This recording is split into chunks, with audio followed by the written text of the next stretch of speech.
सभी good afternoon.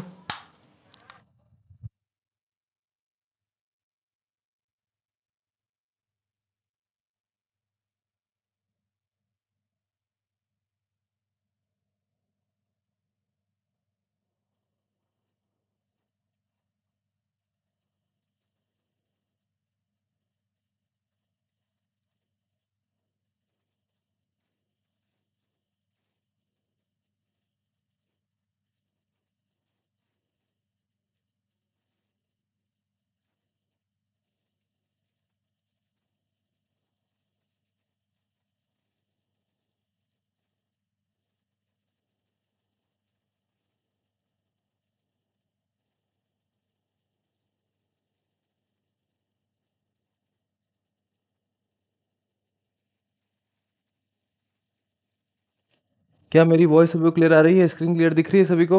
एक बार फटाफट कमेंट बॉक्स में बता दीजिए। स्टार्ट करते हैं हम आज की क्लास को। हाँ, मनीषा, अनिल, शर्मिला, सोनिया, सभी गुड आफ्टरनून। बताइए भाई, क्या स्क्रीन क्लियर दिख रही है? वॉइस क्लियर आ रही है सभी को? कल का रिवीजन किया भाई अपन ने? हाँ जी, राधे राधे टिप्पू। कल का रिवीजन अपन ने किया था, एनाटॉमी फिजियोलॉजी को अपन ने स्टार्ट किया था, जहाँ पर हमने मांसपेशी, पहले ऊतक के बारे में बात की थी, फिर मांसपेशियों के बारे में बात की थी, कितने प्रकार की मांसपेशियाँ होती है। तो वहाँ पर हमने 3 प्रकार की मांसपेशियों के बारे में बात किया, फिर हमने एक एक को डिटेल में पढ़ा था। अंत में जो है हम मांसपेशियाँ तंतु के ऊपर आ गए थे, यानी कि मसल फाइबर्स के ऊपर बात हुई थी। तो वहाँ पर slow Twitch fibre, fast Twitch fibre के बारे में बात की थी। फिर किस प्रकार से जो है व्यायाम का जो है प्रभाव पड़ता है मांसपेशियों के ऊपर, तो उसकी बात हमने की थी।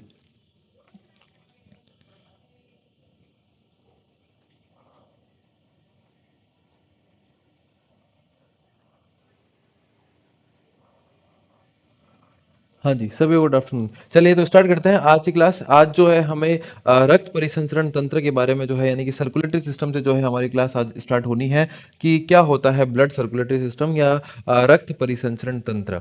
तो किस प्रकार से जो है हमारे शरीर के अंदर जो है रक्त का परिसंचरण होता है, यानी कि सर्कुलेशन होता है, कहाँ से जो है प्योर होता है, या और कहाँ से जो है वो ट्रैवल करता है आर्टरीज के माध्यम से, वीन्स के माध्यम से, यानी कि धमनियाँ और शिराओं के माध्यम से। फिर हम बात करेंगे कैपिलरीज की। तो किस प्रकार से जो है ये रक्त का परिसंचरण हमारे शरीर के अंदर चलता है, उसकी बात करेंगे। फिर हम बात करेंगे इसके क्या क्या प्रभाव पड़ते हैं शरीर के ऊपर, व्यायाम का जो है क्या प्रभाव पड़ता है परिसंचरण तंत्र के ऊपर, तो इसकी बात जो है हम बात करेंगे। पीडीएफ दे दीजिए सर कल की क्लास की। कल सभी क्लासेस की पीडीएफ पहले से ही डाली हुई है। आप अपने कोर्स में जाइए, वहाँ पर आपको लाइव, रिकॉर्ड और टेस्ट के 3 ऑप्शन मिलेंगे। रिकॉर्ड के अंदर जाइए, रिकॉर्ड के अंदर जो है आपको सब्जेक्टिव नोट्स की पीडीएफ मिलेगी। और हम जो यूनिट कर रहे हैं ये पार्ट ए के अंदर यूनिट नंबर 2 है, तो वहाँ पर पार्ट ए यूनिट 2 की जो है पीडीएफ आपको ऐसे कैसे मिलेगी, वो सेम पीडीएफ जो है हम पढ़ रहे हैं। तो पीडीएफ सभी के पास उपलब्ध है, आप अपने कोर्स में ढंग से देखिए। अगर नहीं दिख रही है तो आप शाम को जो है इस नंबर के ऊपर, नीचे दिए जो नंबर दिया हुआ है 7982692213, इसके ऊपर जो है शाम को 7:30 के बाद आप कॉल कर दीजिए, व्हाट्सएप पे मैसेज कर दीजिए। मैं जब फ्री होऊंगा आपको संपर्क कर लूंगा। ठीक है, तो हम स्टार्ट करते हैं कि क्या परिसंचरण तंत्र क्या होता है, क्या चीज़ें। सबसे पहले यहाँ पर जो चीज़ें लिखी हुई उसके बारे में बताता हूँ, फिर आज जो है पूरा एक्सप्लेनेशन चलेगा कि हमारा जो हार्ट है, ह्यूमन हार्ट है। क्योंकि क्या होता है, ये टॉपिक ऐसा है कि इसमें तो सिर्फ जो है ईएमआरएस केवीएस एनवीएस में सिर्फ जो है इफेक्ट दे दिया कि क्या जो है सर्कुलेटरी सिस्टम का क्या इफेक्ट होता है एक्सरसाइज का। पर जब हमें जो है पूरा सर्कुलेटरी सिस्टम समझना पड़ेगा, तब हम जो है इसकी इफेक्ट की बात कर पाएंगे। तो आज की क्लास में जो है मैं पूरा आपको हार्ट समझाऊंगा, किस प्रकार से जो है ये कार्य करता है, कितने इसके अंदर जो है आलिंद होते हैं, कितने निलय होते हैं, यानी कि अगर इंग्लिश में बोलेंगे कितने एट्रियम होते हैं, कितने वेंट्रिकल होते हैं, कौन से वेंट्रिकल को क्या कहते हैं, सबसे बड़ा कौन सा होता है, उन सभी की चीज़ जो है वो हम बात करने वाले हैं आज। तो इंपॉर्टेंट क्लास रहने वाली है। सबसे पहले हम देखते हैं परिसंचरण तंत्र। अब इस परिसंचरण तंत्र के अंदर, यानी कि इसे हम इंग्लिश में बोलते हैं तो क्या बोलते हैं, मैं कह सकता हूँ ब्लड सर्कुलेटरी सिस्टम। तो क्या आ रहा है, ब्लड सर्कुलेटरी सिस्टम आ रहा है। ठीक है, तो अब इसके अंदर क्या क्या चीज़ें होती है, यानी कि इसके अंदर क्या क्या चीज़ें पढ़नी पड़ती है। सबसे पहला तो क्या आता है, हृदय आता है। क्योंकि हम देखते हैं कि हमारा जो रक्त है वो प्योर इम्प्योर करने वाला ही क्या है, हार्ट है। यानी कि उसके माध्यम से जो है उसके माध्यम से ट्रांसफर होके जो है वो प्योर होता है। तो हृदय की बात होती है, हार्ट की बात होती है। फिर बात होती है धमनियों की, यानी कि आर्टरी की बात करती है। क्योंकि जो आर्टरीज है, जो धमनियां है, वो हमारे शरीर में जो है वो शुद्ध रक्त लेकर जाती है। शुद्ध रक्त लेकर कौन चलता है, तो हमारे शरीर में आर्टरीज यानी कि धमनियां चलती हैं। फिर बात होती है शिराओं की, तो ये जो है इसका संबंध किससे, इसका संबंध होता है अशुद्ध रक्त से, यानी कि क्या, इम्प्योर ब्लड से। तो अशुद्ध रक्त लेकर कौन जाती है, तो शिराएं जाती है। धमनियां क्या कार्य करती है, तो धमनियां क्या कार्य करती है, शुद्ध रक्त लेकर जाती है। ठीक है। फिर क्या आता है, अगला पॉइंट आता है और कोशिका नली यानी कि कैपिलरीज। तो कोशिका नली को हम क्या कहते हैं, कैपिलरीज कहते हैं। से मिलकर जो है बना होता है, यानी कि जो हमारा ब्लड सर्कुलेटरी सिस्टम है वो किन किन चीज़ों से मिलकर बना होता है, तो एक तो आता है सर हृदय, एक होती है आर्टरीज जो शुद्ध रक्त लेकर जाती है, एक होती है सर वीन्स जो अशुद्ध रक्त लेकर जाती है, एक होती है सर उसके अंदर कैपिलरीज। यानी कि कैपिलरीज में क्या होता है, जिसे हम कहते हैं कोशिका नली, वहां पर क्या होता है, इन दोनों का जो है आदान प्रदान होता है, यानी कि शुद्ध जो है अंदर की तरफ जाती है और अशुद्ध जो है वो बाहर निकल जाती है। तो इस प्रकार से जो है इन्हें कहते हैं, जहां पर एक्सचेंज ऑफ ब्लड होता है यानी कि इम्प्योर प्योर होता है, तो उसे हम कहते हैं कैपिलरीज कहते हैं। ठीक है। आगे हम चलते हैं। रक्त प्रवाह शरीर के सभी आंगिक संस्थानों को मिलकर कार्य को एकरूपता प्रदान करता है। परिसंचरण तंत्र के कार्य निम्नलिखित होते हैं। अब क्या परिसंचरण तंत्र के जो है वो कार्य होते हैं, तो उसको हम देख लेते हैं। पर उसको देखने से पहले जो है मैं सीधा सीधा आपको पहले हार्ट की तरफ ले आता हूँ कि हमारा हार्ट जो है वो किस प्रकार से होता है। अब इसको जो है आपको ध्यान से समझना है। अगर आप देखेंगे फोटो के माध्यम से जो है वो यहाँ पर भी आपको दिख रहा होगा, ये आपको हार्ट दिख रहा है। अब यहाँ से आपको चीज़ें जो है वो समझ नहीं आएगी, किसे जो है सुपीरियर वेना क्या वो बोलते हैं, किसे जो है इन्फीरियर वेना क्या वो बोलते हैं, राइट पुल्मोनरी आर्टरी, लेफ्ट पुल्मोनरी आर्टरी, क्या क्या चीज़ें हैं, मिट्रल वॉल किसे बोलते हैं। यहाँ पर आपको राइट एट्रियम, इन्फीरियर वेना क्या दिख रहा है, फिर राइट वेंट्रिकल दिख रहा है, आउटरिक वॉल। तो इसको जो है आसान चीज़ों में जो है हम समझते हैं कि क्या चीज़ ये होती है। तो मैं बनाता हूँ यहाँ पर हर्ट, और इस प्रकार से जो है हर्ट जो है, अब यहाँ पे इसका शेप जो है अलग होता है, पर क्योंकि हमको जो है अच्छे से समझना है तो मैं इसको क्या करता हूँ कि इसको एक इस शेप में बनाता हूँ जहाँ पर हम ढंग से जो है चार खानों को देख सकें, यानी कि जो है इसके जो चार भागों में जो है हृदय को बांटा गया है। ठीक है। तो मैंने क्या किया कि ये हृदय बनाए हैं। अब आपको ये समझना है कि ये एक हमारा एक हृदय है। अब इसका जो आकार होता है वो बंद मुट्ठी के समान होता है। वो सब चीज़ें हमने देख रखी है, हमने ऑब्जेक्टिव क्वेश्चन के अंदर पढ़ रखा था। पर अभी जो है हालांकि ये चीज़ भी पड़ी हुई है, पर क्योंकि हम इसके इफेक्ट के बारे में बात करेंगे तो इसको मैं वापस एक बार समझा देता हूं। तो यहां पर क्या होता है सर, ऊपर की तरफ क्या होता है, आलिंद होता है, जिसे हम क्या कहते हैं, एट्रियम कहते हैं। ठीक है। प्लस जब हम जो है बात करते हैं एक एनाटॉमिकल पोजीशन की, तो अब जैसे मैं यहाँ पर ऐसा खड़ा हूँ तो मेरा राइट जो है एट्रियम जो है वो इधर होना चाहिए, पर यहाँ पर एनाटॉमिकल पोजीशन में क्या होता है, उल्टा होता है। तो मैं ऐसे कहता हूँ कि ये मेरा क्या है, राइट एट्रियम है। अब मैं यहाँ पर लिखता रहता हूँ हिंदी इंग्लिश में ताकि आपको क्लियर होगा। राइट एट्रियम, आर ए को मैं क्या कहता हूँ, राइट एट्रियम कहता हूँ। ठीक है सर। राइट एट्रियम को आप इंग्लिश में क्या कहते हो, तो इसे हम कहते हैं दाया आलिंद कहते हैं हिंदी में। ठीक है। फिर क्या होता है सर, उसके बाद ये राइट है तो मेरा ये क्या हो जाएगा, लेफ्ट हो जाएगा, क्योंकि मैंने क्या बोला, जब हम एनाटॉमिकल पोजीशन में खड़े होते हैं तो उल्टा हो जाता है। राइट जो है वो इस साइड होता है और लेफ्ट जो है वो इस साइड होता है। तो मैं यहाँ पर बनाता हूँ कि एक क्या आता है, एल ए आता है, इसे मैं क्या कहता हूँ, इसे मैं लेफ्ट एट्रियम कहता हूँ, यानी कि इसे मैं क्या कहूँगा, बाया आलिंद कहता हूँ। ठीक है। फिर क्या आता है सर, आपने ऊपर दोनों राइट एट्रियम एक जगह लेफ्ट एट्रियम लिख दिया। अब इधर क्या आता है, इधर आता है राइट वेंट्रिकल और इधर भी आता है क्या, लेफ्ट वेंट्रिकल। तो राइट वेंट्रिकल को आप क्या लिखेंगे सर, तो राइट वेंट्रिकल को मैं लिखूंगा आर वी, यानी कि क्या लिखा, राइट वेंट्रिकल। और इसे हिंदी में क्या बोलूंगा, तो इसे मैं हिंदी में बोलूंगा दाया निलय। ठीक है सर। एक और क्या बचा, एक बचा लेफ्ट वेंट्रिकल, तो मैंने लिखा लेफ्ट वेंट्रिकल। सर इसे क्या बोलते हैं, इसे बोलते हैं बाया निलय। तो ये जो है जिस जो न्यूमोनिक्स में यूज करूंगा, right atrium, right ventricle, left atrium, left ventricle. ठीक है। तो ये जो चीजें हैं ये हमने देखी। अब हम क्या देखते हैं कि अब हम देखते हैं ये जो है हमारा हृदय जो है वो चार भागों में मैं बांट देता हूं। तो चार भागों में बांट दिया, एक दो तीन और चार, जो कि आपको सामने से दिख रहे हैं। ठीक है। अब क्या होता है कि जब सबसे पहले जो है हमारे शरीर के अंदर जो है वो रक्त कैसे आता है, किस तरीके से जो परिसंचरण चलता है, तो मैंने कहा ये जो राइट एट्रियम है इसमें जो है ऊपर की तरफ मैं यहाँ पर एक वॉल बनाता हूँ, और इसे मैं क्या बोलता हूँ, इसे मैं बोलता हूँ S V. Sir S V क्या होता है, तो एस वी होता है हमारा सुपीरियर वेना केवा। तो ये इंग्लिश हो चाहे हिंदी हो, हमको यही याद रखना है, सुपीरियर वेना केवा। ठीक है। सुपीरियर वेना केवा क्या होता है, यानी कि जो हमारा ऊपर का जो हिस्सा है, जो हमारे ऊपर का हिस्सा, मैंने कहा मेरे शरीर को जो है दो हिस्से में बांटते हैं, एक जो है कमर से ऊपर और एक कमर से नीचे। जो मेरे कमर के ऊपर का जो रक्त है, यानी कि जो इम्प्योर ब्लड है, अशुद्ध रक्त है जिसे मैं कह सकता हूं, वो सुपीरियर वेना केवा के माध्यम से कहां पर आता है, राइट एट्रियम में पहुंच जाता है। ठीक है। अब राइट एट्रियम के नीचे की तरफ होता है और यहां पर क्या होता है सर, यहां पर होता है इंफीरियर वेना केवा। तो यहां पर मैं क्या लिखता हूं, आई वी, इसे मैं क्या लिखता हूं, inferior vena cava, inferior vena केवा।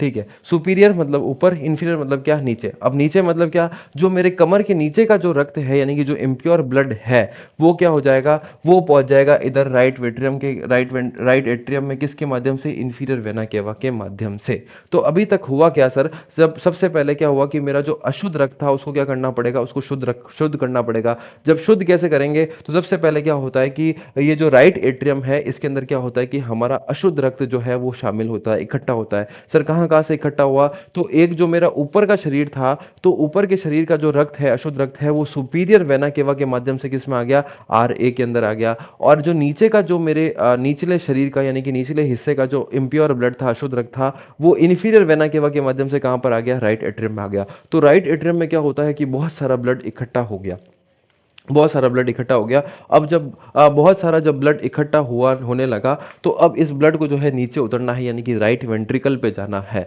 तो ऊपर राइट एट्रियम था यानी कि दाया अलिंद था, अब दाया निलय की तरफ जाना है, राइट वेंट्रिकल की तरफ जाना है। तो जब इतना सारा ब्लड यानी कि इतने बड़े बड़े दो जो है सुपीरियर वेना केवा और इन्फीरियर वेना केवा के माध्यम से जब आ गया, तो अब यहाँ पर जो है सिर्फ एक या दो वॉल से काम नहीं चलने वाला। तो अब क्या करना पड़ेगा, तो अब हमें जो है वॉल की संख्या बढ़ानी पड़ेगी। तो वॉल की संख्या सर कैसे बढ़ाएंगे, तो मैं करता हूं यहां पर 3 वॉल लगाता हूं, क्योंकि जब इतना सारा रक्त आ गया तो अब मेरा एक या दो वॉल से, जब पानी इतना सारा है तो अब उसको पानी को बाहर निकालना है। वैसे कैसे हमारे शरीर में जो इतना सारा रक्त हो गया तो उसको बाहर निकालना है, तो मेरे को यहां पर 3 वॉल लगाने पड़ेंगे। उन 3 वॉल का क्या नाम देता हूं, इन 3 वॉल को मैं नाम देता हूं ट्राइकस्पिड वॉल।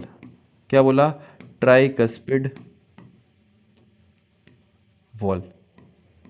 तो ये मेरा पहला वॉल आया है, क्या नाम पड़ा है, ट्राइकस्पिड वॉल। क्यों नाम पड़ा, क्योंकि सर इतना सारा रक्त इकट्ठा हो रहा था ऊपर ऊपर के शरीर से, नीचे के शरीर से, सुपीरियर वेना केवा से, इंफीरियर वेना केवा से। तो मैं इसको क्या कहता हूं, इस रक्त को मेरे को नीचे उतारना है, तो मैंने क्या लगाया, 3 वॉल लगाया। सर एक या दो वॉल से काम नहीं चलेगा, तो 3 वॉल लगाने पड़ेंगे। 3 वॉल मैंने लगाया, कौन सा, ट्राइकस्पिड वॉल। ठीक है, अब क्या हुआ कि इन ये जैसे ही मैंने वॉल लगाया, अब रक्त जो है वो क्या हो जाएगा, इधर नीचे उतर गया, इधर नीचे आ गया। कहाँ आ गया, राइट वेंट्रिकल में, बिल्कुल आ गया सर। तो अब क्या होगा, अब राइट वेंट्रिकल से क्या होगा, उसको, अब उसको यहां पर भी, ये कैसा रक्त है, ये अशुद्ध रक्त है।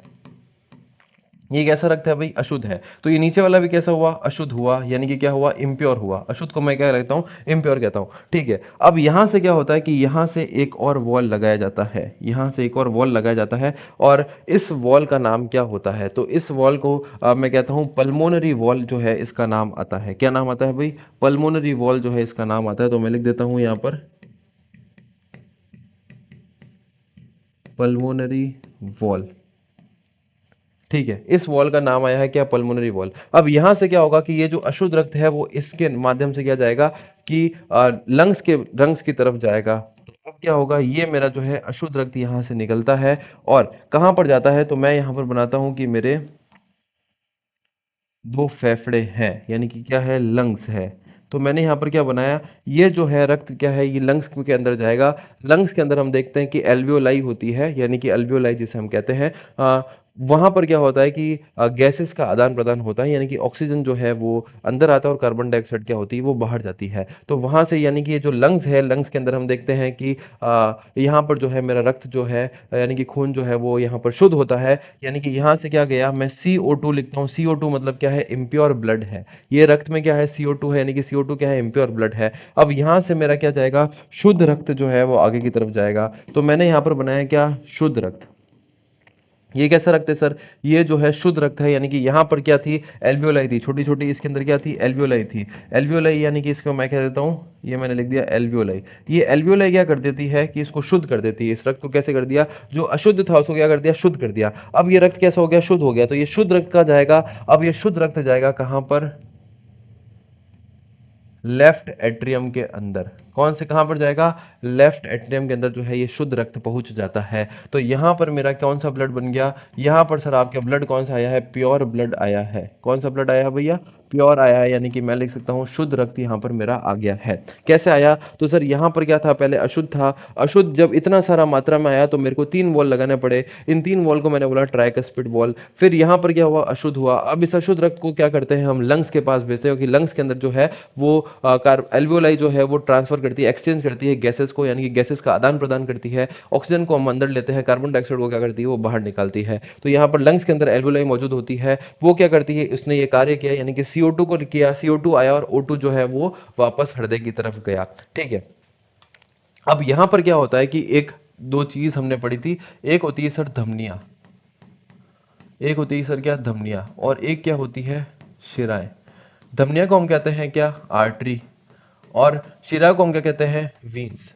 तो इनकी क्या विशेषता होती है, इनकी विशेषता होती है कि जो धमनियां होती है यानी कि आर्टरीज होती है वो हमेशा शुद्ध रक्त लेकर जाती है, वो कहाँ जाती है, शुद्ध रक्त लेकर जाती है। और जो वीन्स होती है यानी कि जो शिराएं होती है वो हमेशा कैसे लेकर रक्त लेकर जाती है, अशुद्ध रक्त लेकर जाती है। ठीक है सर, इतनी चीज क्लियर है। तो इसको मैं क्या लिख देता हूं, ये कैसा रक्त लेकर चलती है, शुद्ध रक्त। ठीक है, और ये कैसा रक्त लेकर चलती है, अशुद्ध रक्त।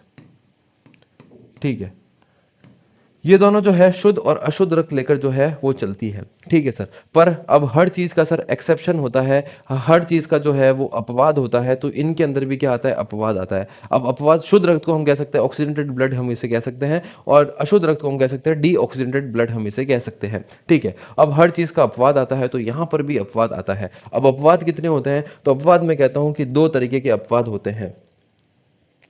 अपवाद कितने होते हैं, तो 2 प्रकार के अपवाद होते हैं। तो यहां पर मैं लिख देता हूं एक्सेप्शन, एक्सेप्शन, यानी ये क्या लिखा मैंने, अपवाद लिखा। अब एक्सेप्शन या अपवाद क्या होता है, तो यहां पर 2 तरीके के अपवाद हम देखते हैं। सबसे पहला जो अपवाद आता है वो आता है फुफ्फुसीय शिराएं,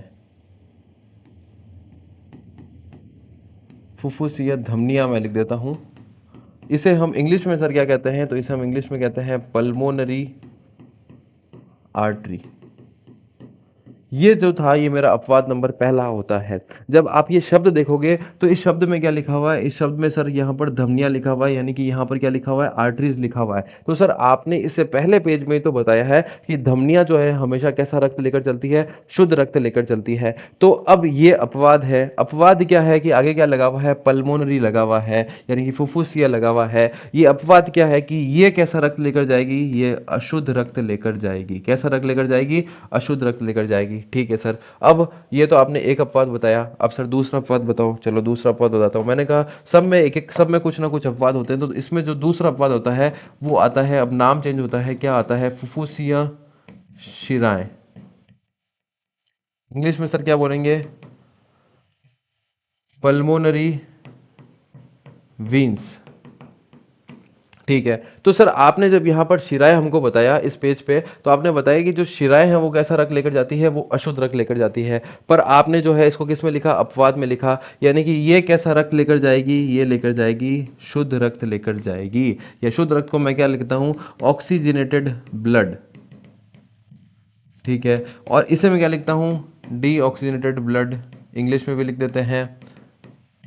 ठीक है, तो ये जो 2 अपवाद थे। ठीक है, अब अगर हम देखते हैं कि आगे आपको कोई किसी भी चीज को जो है वो रटना नहीं है, रटना नहीं है, पहली चीज तो ये ध्यान रखनी है, हर चीज को कंसेप्ट से समझना है। ठीक है, अब आप इसमें क्या देख रहे हैं सर, आपने जो है इसमें जो है एक्सेप्शन में लिखा, अपवाद में लिखा कि ये एक प्रकार की धमनी एक ऐसा, सारी धमनियां जो है शुद्ध रक्त लेकर जाती है, एकमात्र ऐसी धमनी क्या करती है, अशुद्ध रक्त को लेकर जाती है, यानी कि डीऑक्सीडेंटेड ब्लड को लेकर जाती है। सारी जो शिराएं हैं वो कैसा लेकर रक्त लेकर जाती है, वो अशुद्ध रक्त लेकर जाती है। पर एकमात्र अपवाद है, एकमात्र एक्सेप्शन है जो कैसे रक्त लेकर जाती है, शुद्ध रक्त लेकर जाती है। ठीक है सर, तो अब यहां पर आगे इन दोनों के आगे आप देखोगे शब्द क्या दिख रहा है, पल्मोनरी शब्द आपको दिख रहा है। ठीक है, अगर मैं आपसे पूछूं कि फेफड़ों का अध्ययन, यानी कि study of lungs is called as, तो इसका उत्तर आता है क्या, इसका उत्तर क्या आता है, इसका उत्तर आता है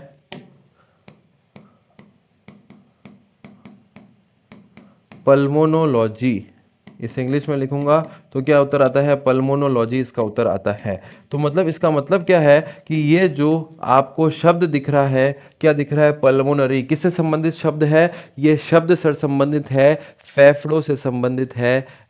सॉरी, ये जो है स्टडी ऑफ, मैंने क्या लिखा, हाँ लंग्स, ये जो है किससे संबंधित है, फेफड़ों से संबंधित है, यानी कि आपके लंग्स से संबंधित है।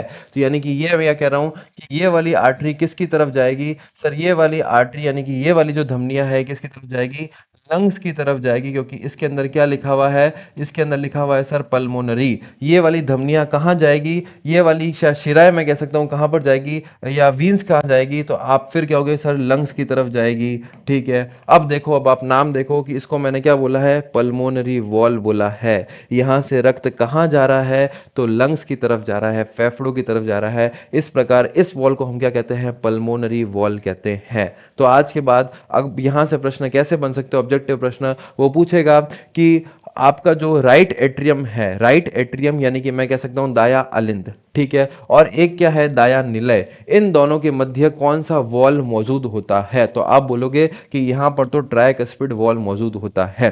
ठीक है, फिर प्रश्न पूछेगा कि दाया निलय और फेफड़ों के मध्य कौन सा वॉल मौजूद होता है, तो आप बोलोगे कौन सा होता है, पल्मोनरी वॉल मौजूद होता है, क्योंकि यहां से क्या जाएगा, लंग्स की तरफ जाएगा रक्त। ठीक है, पहली चीज तो ये क्लियर हो गई। ठीक है, उसके बाद क्या हुआ कि आपने देखा यहां पर कैसा था मेरा रक्त कैसा था, तो अशुद्ध रक्त था। ये हमने देखा था कैसा रक्त है, अशुद्ध रक्त है, यानी कि डीऑक्सीडेंटेड ब्लड है, यानी कि जिसके अंदर क्या है, CO2 मौजूद है। ठीक है, तो अब ये डीऑक्सीडेंटेड ब्लड जो है ये कौन लेकर जाएगा, तो फिर हमारा यहां पर अपवाद नंबर 1 आएगा, और अपवाद नंबर आपने 1 क्या देखा था, फुफ्फुसीय धमनियां यानी कि पल्मोनरी आर्टरी। तो मैं कह सकता हूं कि ये जो लेकर जा रही है इसका नाम क्या है, पल्मोनरी आर्टरी है। इसका नाम क्या है भाई, पल्मोनरी आर्टरी है, यानी कि फुफ्फुसीय क्या है, धमनियां है।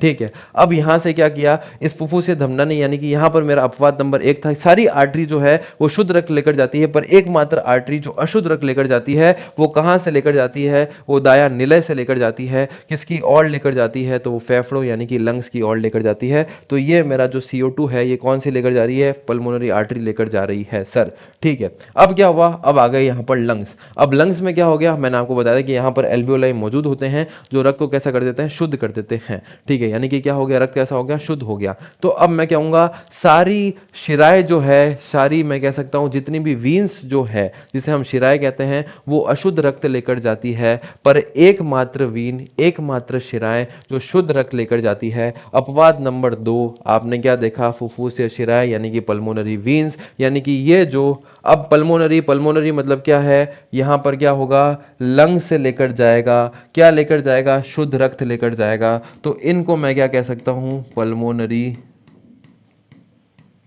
वीन्स, क्योंकि ये भी क्या था, मेरा अपवाद नंबर 2 था। क्लियर है भाई चीज इतनी। ठीक है,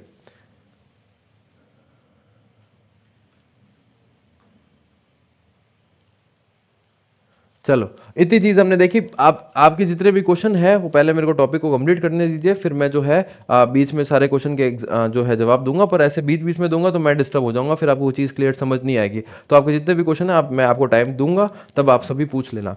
ठीक है, तो अब क्या हुआ कि यहाँ से जो है वो क्या जाता है, शुद्ध रक्त लेकर यहाँ पर आ जाता है, कहाँ पर आया है, लेफ्ट एट्रियम के अंदर आ गया है, यानी कि इसे मैं क्या कहता हूँ, लेफ्ट एट्रियम को आपने यहाँ पर लिख रखा है सर, क्या कहते हैं, बाया अलिन। तो हमारा जो शुद्ध रक्त है वो यहाँ पर लंग्स के अंदर जो है शुद्ध हो गया है, और फिर कहां पर आ गया है, जो लेफ्ट एट्रियम के अंदर आ गया है, यानी कि बाया अलिंद के अंदर आ चुका है। ठीक है, अब बाया अलिंद के अंदर क्या है, रक्त शुद्ध है।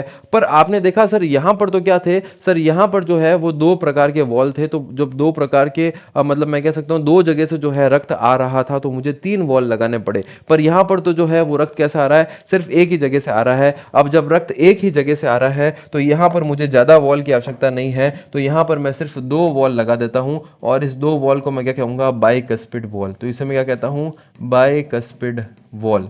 तो फिर प्रश्न बनेगा कि बाइकस्पिड वॉल जो है वो किसके मध्य जो है होता है, तो आप बोलोगे ये मेरा लेफ्ट एट्रियम, ये मेरा लेफ्ट वेंट्रिकल, ये मेरा बाया अलिंद, ये मेरा बाया निलय। तो इन दोनों के मध्य कैसा होता है, बाइकस्पिड वॉल होता है। ठीक है सर, इतनी चीज क्लियर है। अब इस वॉल के माध्यम से जो है वो रक्त कहां पर आ गया, वो रक्त जो है आपका इधर आ गया, कहां पर, लेफ्ट वेंट्रिकल के अंदर आ चुका है। ठीक है, अब लेफ्ट वेंट्रिकल में क्या होगा, तो लेफ्ट वेंट्रिकल में जो है यहाँ से क्या होता है, आपने कहा कि जितनी भी जो धमनियाँ होती है वो कैसे लेकर जाती है, शुद्ध रक्त लेकर जाती है। जब धमनियाँ शुद्ध रक्त लेकर जाती है तो इस वॉल को मैं क्या कहूँगा, आओर्टिक वॉल।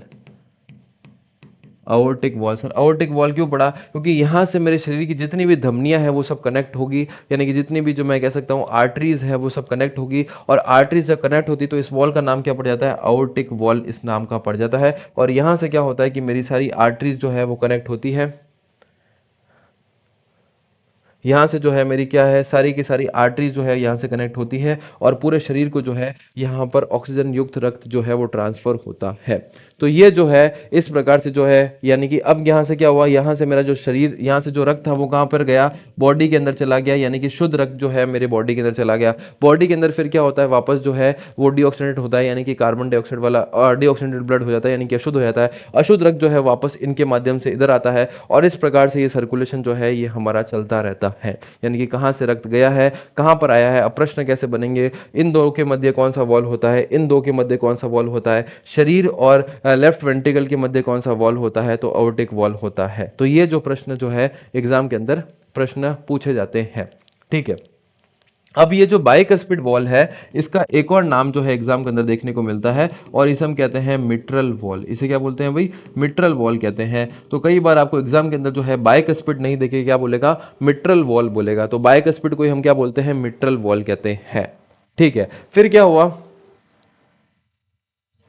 फिर क्या हुआ, इतनी चीज़ सर हमने समझ ली है, अब आप इसको थोड़ा साइड में कर सकते हैं। तो इतनी चीज़ हमने साइड में समझ ली। अब क्या होता है कि सर हमारे यहाँ पर जो है दो मुख्य वॉल है, एक इधर ट्राइकस्पिड है और एक इधर क्या है, बाइकस्पिड है, इसे हम कह सकते हैं मिट्रल वॉल। तो मैं यहाँ लिख सकता हूँ, यहाँ पर मैं लिखता हूँ tricuspid wall, tricuspid wall plus मैं करता हूँ क्या, मिट्रल वॉल।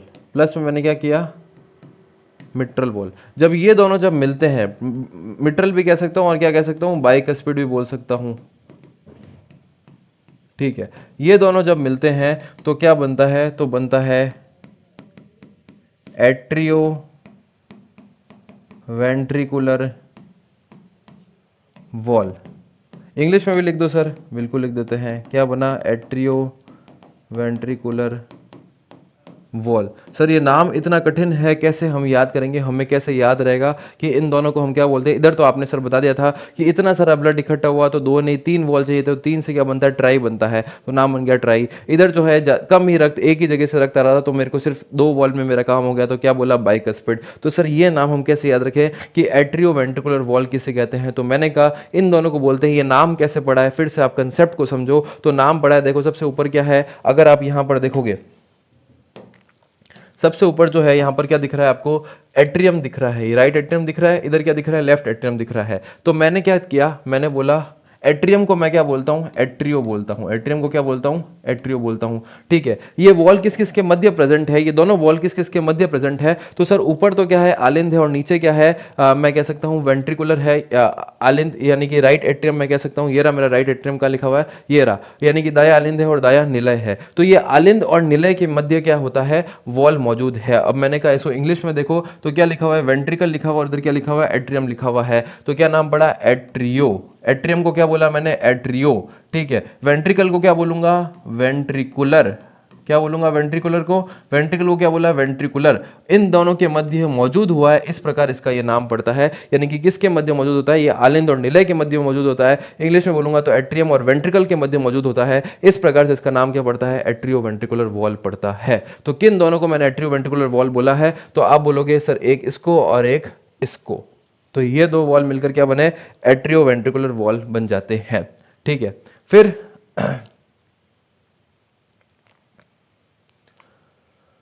ठीक है, फिर हम आगे चलते हैं।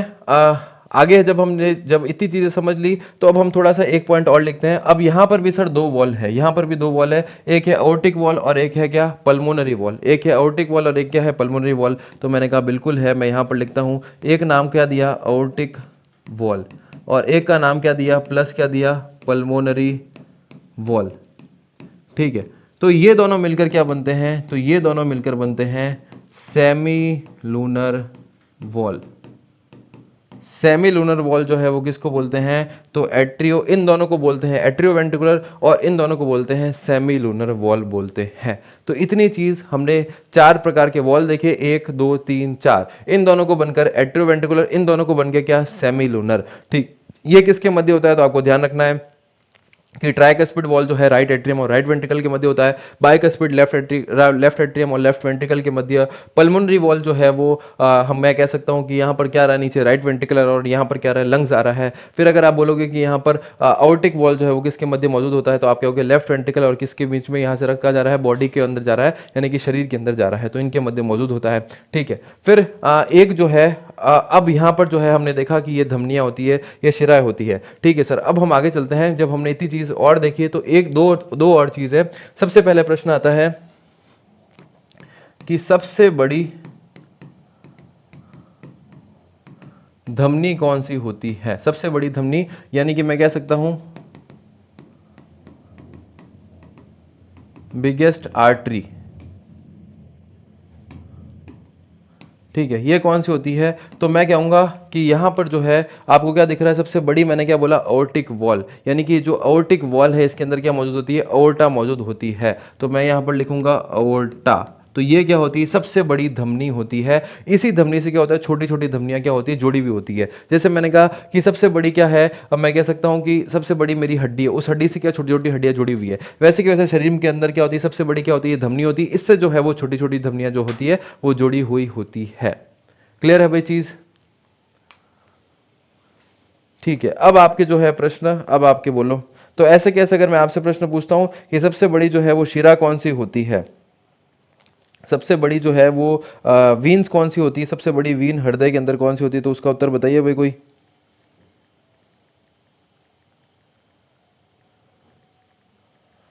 सबसे बड़ी जो वीन है वो कौन सी होती है, तो सबसे बड़ी जो वीन होती है, हाँ, ये हमने देखा यहां पर क्या होता है, आईवी, ये लिखा हुआ है आईवी। तो सबसे बड़ी अगर आपसे पूछे शिरा कौन सी होती है, वीन कौन सी होती है, तो वो होती है आईवी। एसवी यहां पर नहीं होती है। तो मैं यहां पर लिख देता हूं, एक प्रश्न और जोड़ देता हूं, सबसे बड़ी शिरा, सबसे बड़ी शिरा लिखो या हम क्या लिखो, वीन लिखो, तो वो क्या होती है, आईवी होती है, यानी कि इंफीरियर वेना केवा। तो ये सबसे बड़ी शिरा बोल दिया, सबसे बड़ी धमनी बता दिया, और ये मैंने किस तरीके से जो है ब्लड जो है वो आपके शरीर में जो है जाता है, ये पूरा हमने चीज़ों को समझ लिया। ठीक है, अब आपके जो है प्रश्न, अब आपके बोलो कि क्या क्या प्रश्न है।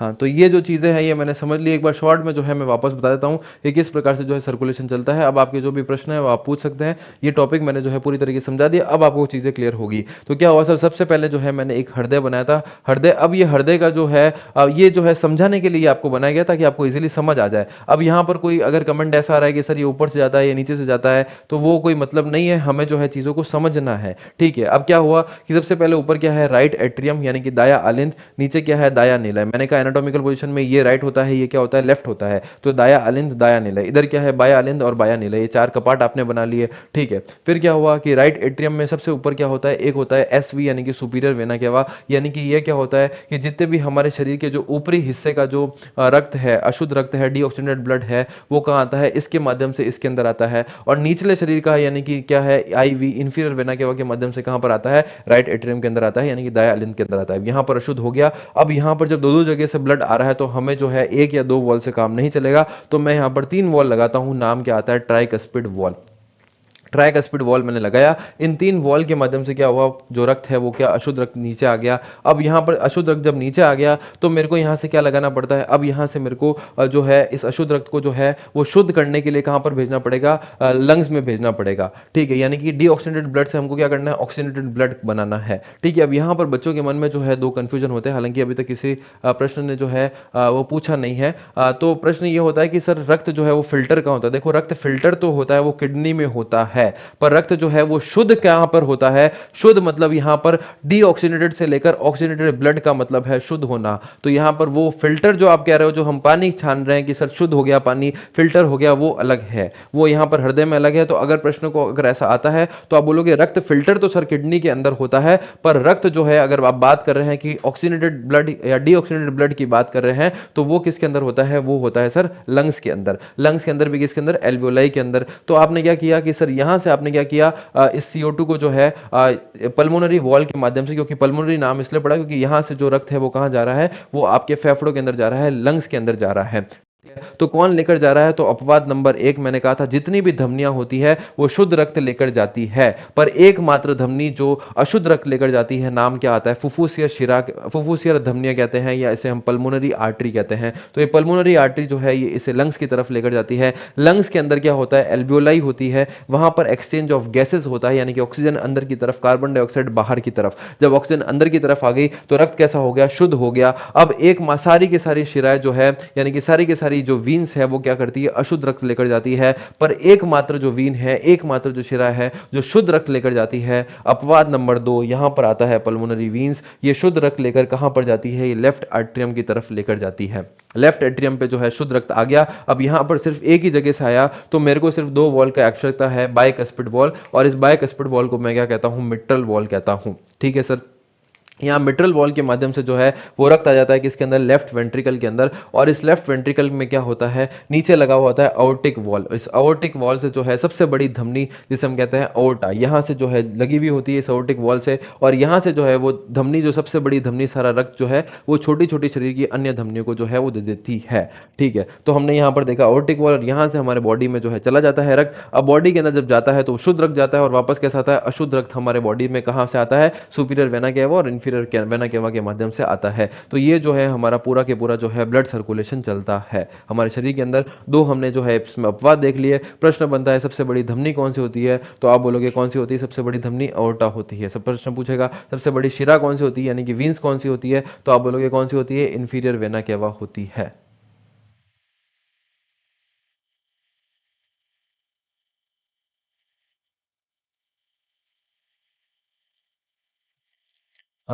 एक प्रश्न आया है कि एल्वियोलाई को जो है वो हिंदी में क्या कहते हैं? अगर मैं देखूंगा एल्वियोलाई को जो है हम हिंदी में कहते हैं, कोई क से कोई शब्द आता है, पर मेरा आपको यही कहना है कि देखो जो चीज़ें मेरे को पता है कि हिंदी में आएगी, जैसे निलय है, धमनियां है, वो मैंने आपको हिंदी में बताई है। पर एल्वियोलाई एग्जाम के अंदर ऐसे कैसे इंग्लिश के अंदर ही पूछी गई है। जैसे एल्वियोलाई को जब लिखते हैं एग्जाम के अंदर तो वो इस प्रकार से लिखता है, तो इसलिए मैंने भी जो है आपको एल्वियोलाई ही बताया है। तो आप जो है ये इसी प्रकार से जो एल्वियोलाई को याद करो कि यहाँ पर एक्सचेंज ऑफ गैसेस होता है, यानी कि गैसेस के बीच में जो है ट्रांसपोर्टेशन होता है, यानी कि अदल बदल हो जाता है। तो आप एल्वियोलाई याद रखो, क्योंकि आप यहाँ पर इसकी हिंदी में जाओगे तो एग्जाम के अंदर वो हिंदी नहीं पूछी जाएगी। तो इसलिए मेरा आपसे ये कहना है कि आप इसको एल्वियोलाई ही याद करो। हाँ, कुपिका कहते हैं, बिल्कुल सही बोला है किसी ने, क से मैंने बोला था आपको, इसे जो है कुपिका कहते हैं, पर ये कुपिका जो है एग्जाम के अंदर नहीं आता है। तो मेरा आपको यही कहना है, एल्वियोलाई ही याद करना है।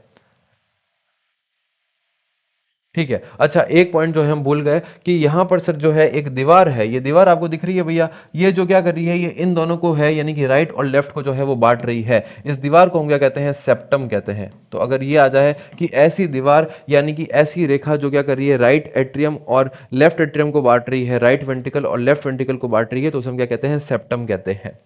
तो ये पॉइंट आपको ध्यान रखना है। ठीक है।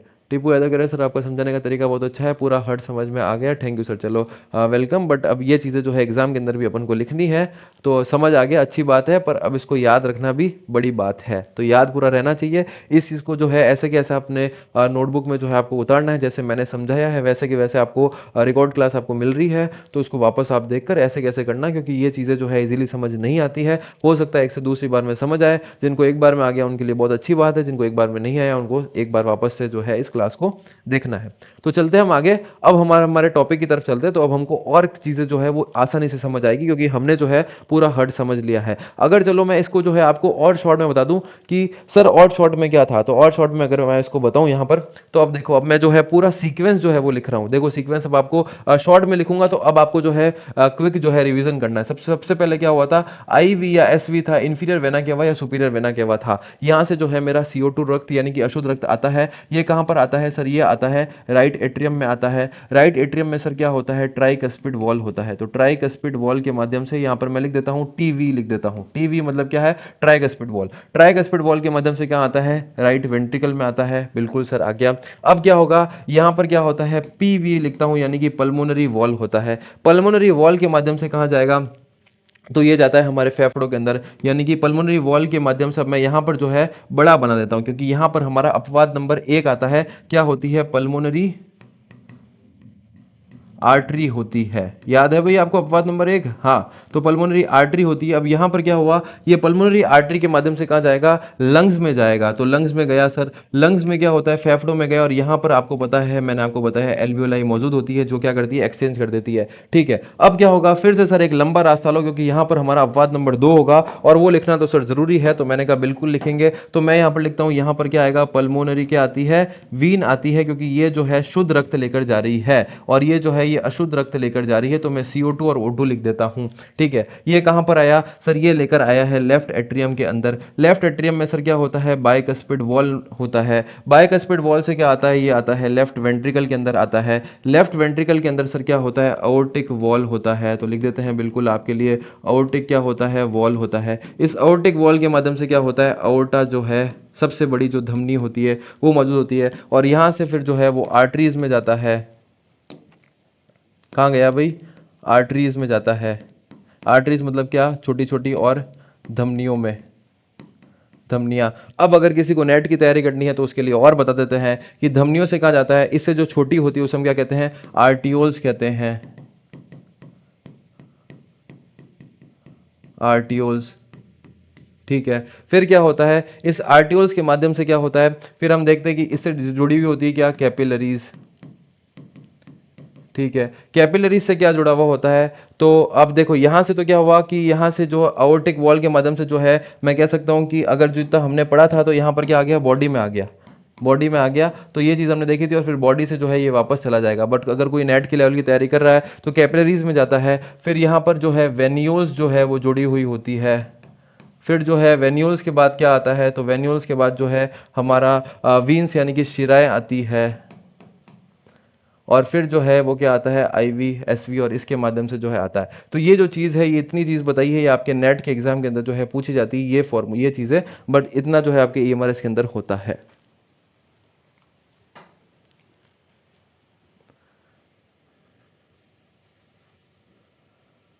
हाँ, ड्राइंग बिल्कुल आपको जो अगर चित्र बनाने हैं तो आपको उसी कॉपी के अंदर करना है। तो ये जो चीज़ है ये मैंने आपको बता दी है सर। वेन्यूल्स और वीन्स के बाद सर देखो, अगर मैं आपको बताऊं तो सबसे जो बड़ी होती है वो क्या होती है, आर्टरीज होती है, आर्टरी होती है। और जब आर्टरीज जो है, जैसे मैंने कहा ये एक बड़ी आर्टरी है, जब आर्टरीज जो है वो छोटे छोटे भागों में बढ़ती है तो उसे हम कहते हैं आर्टियोल्स कहते हैं।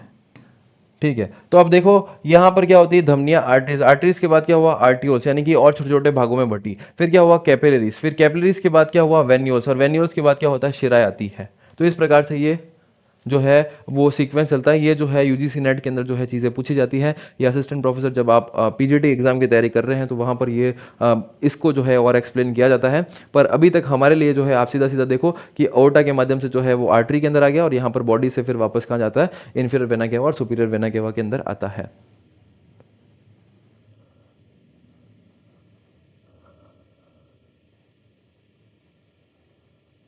हाँ बिल्कुल आकाश, आप सही कह रहे हैं, फ्लो चार्ट ऐसे ही बना दें। हाँ बिल्कुल, फ्लो चार्ट आप ऐसे ही बना सकते हैं। फिर दोनों को मैच करके भी पढ़ सकते हैं ना सर जी, दोनों को किसको मैच करना है, जैसे समझा नहीं मैं आपका क्वेश्चन, पूरा बोलिए।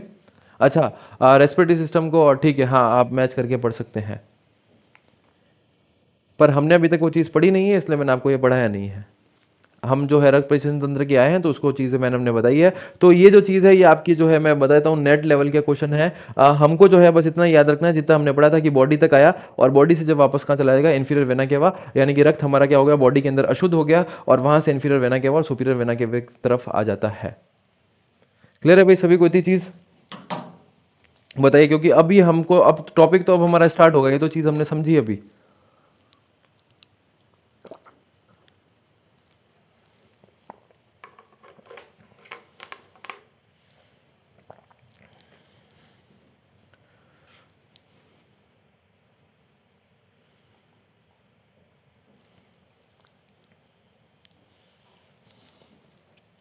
हाँ भाई, क्लियर है तो एक बार क्लियर लिख दीजिए ताकि हम आगे चलते हैं।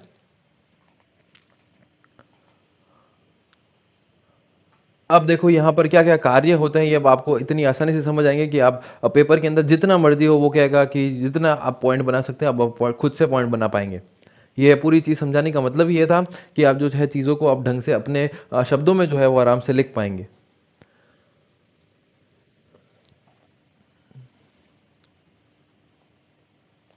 कोई डाउट है तो पूछ सकता है, नहीं तो फिर अपन आगे चलते हैं। ये जो है फ्लो चार्ट मैंने बताया, अपन को सीधा यहाँ से लेकर यहाँ पर ऊपर की तरफ छलांग मार लेंगे। ये जो है वो नेट लेवल में अपन पढ़ेंगे बाद में।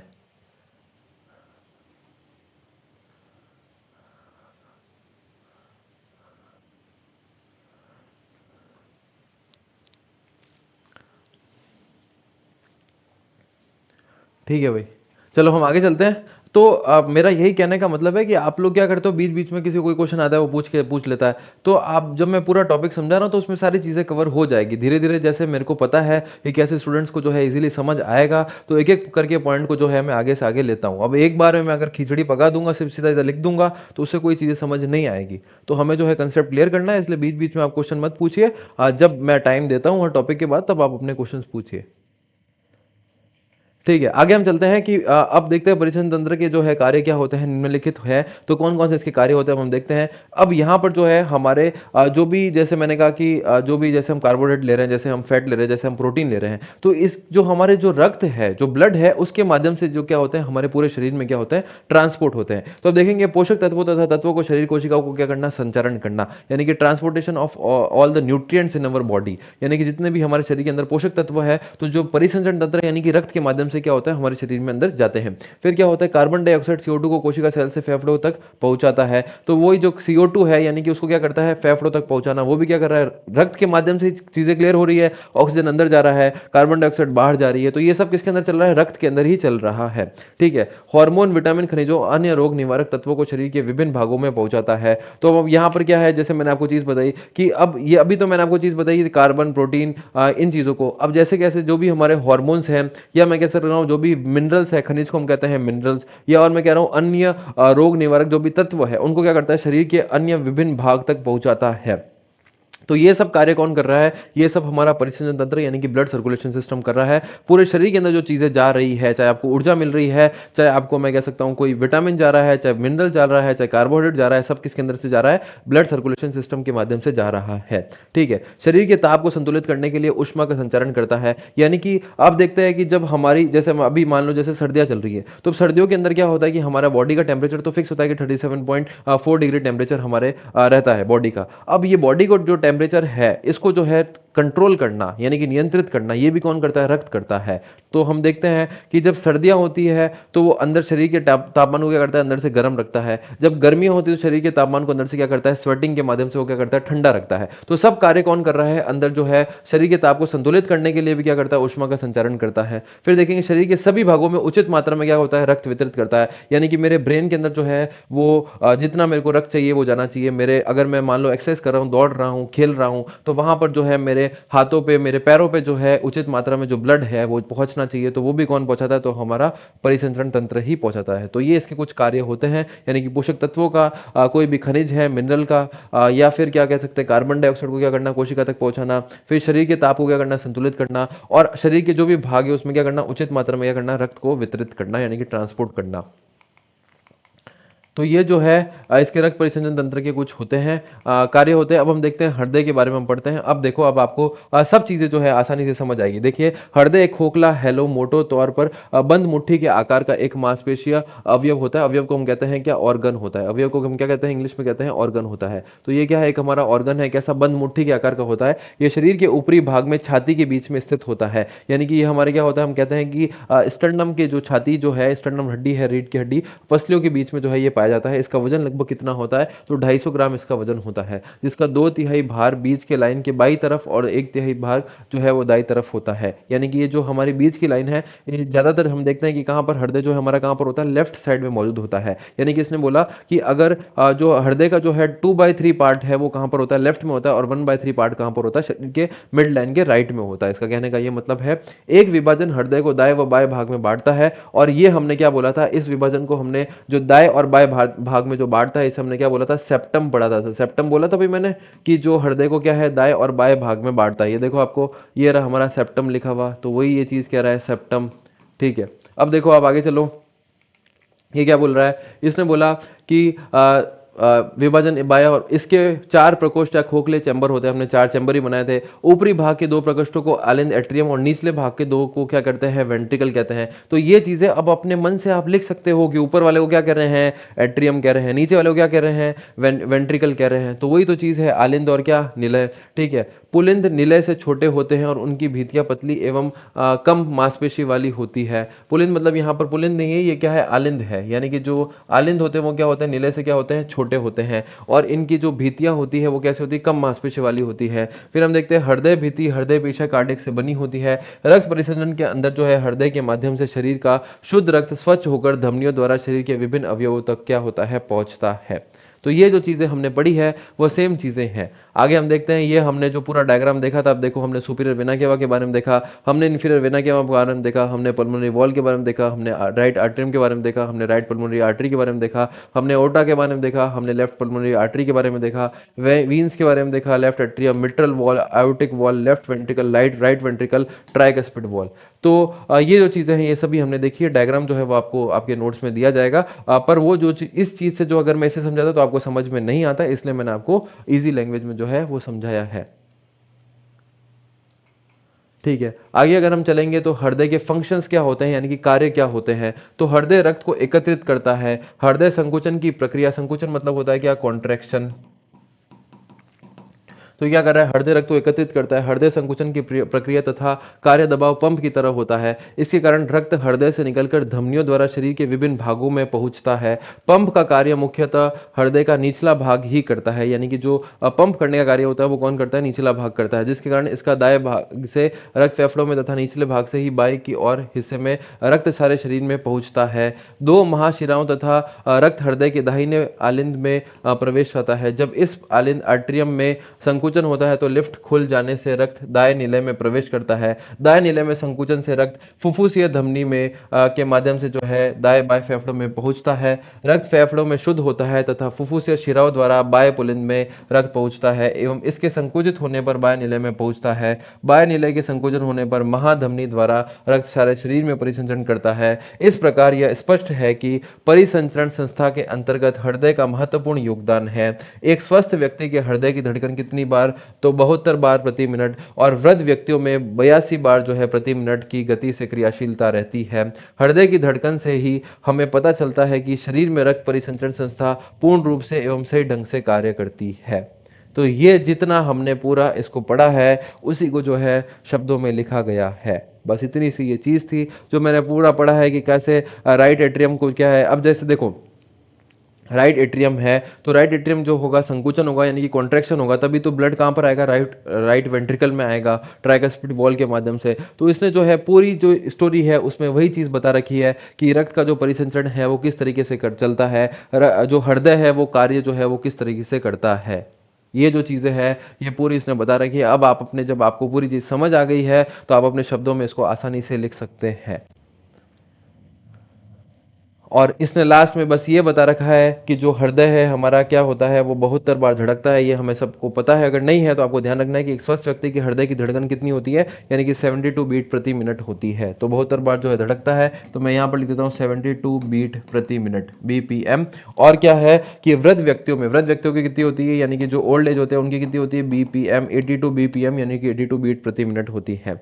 और जो हृदय की धड़कन है उससे ही हमें पता चलता है कि, यानी कि जो हमारा हृदय धड़क रहा है उससे हमें पता चलता है कि परिसंचरण संस्था पूर्ण रूप से सही ढंग से कार्य कर रही है या नहीं कर रही है।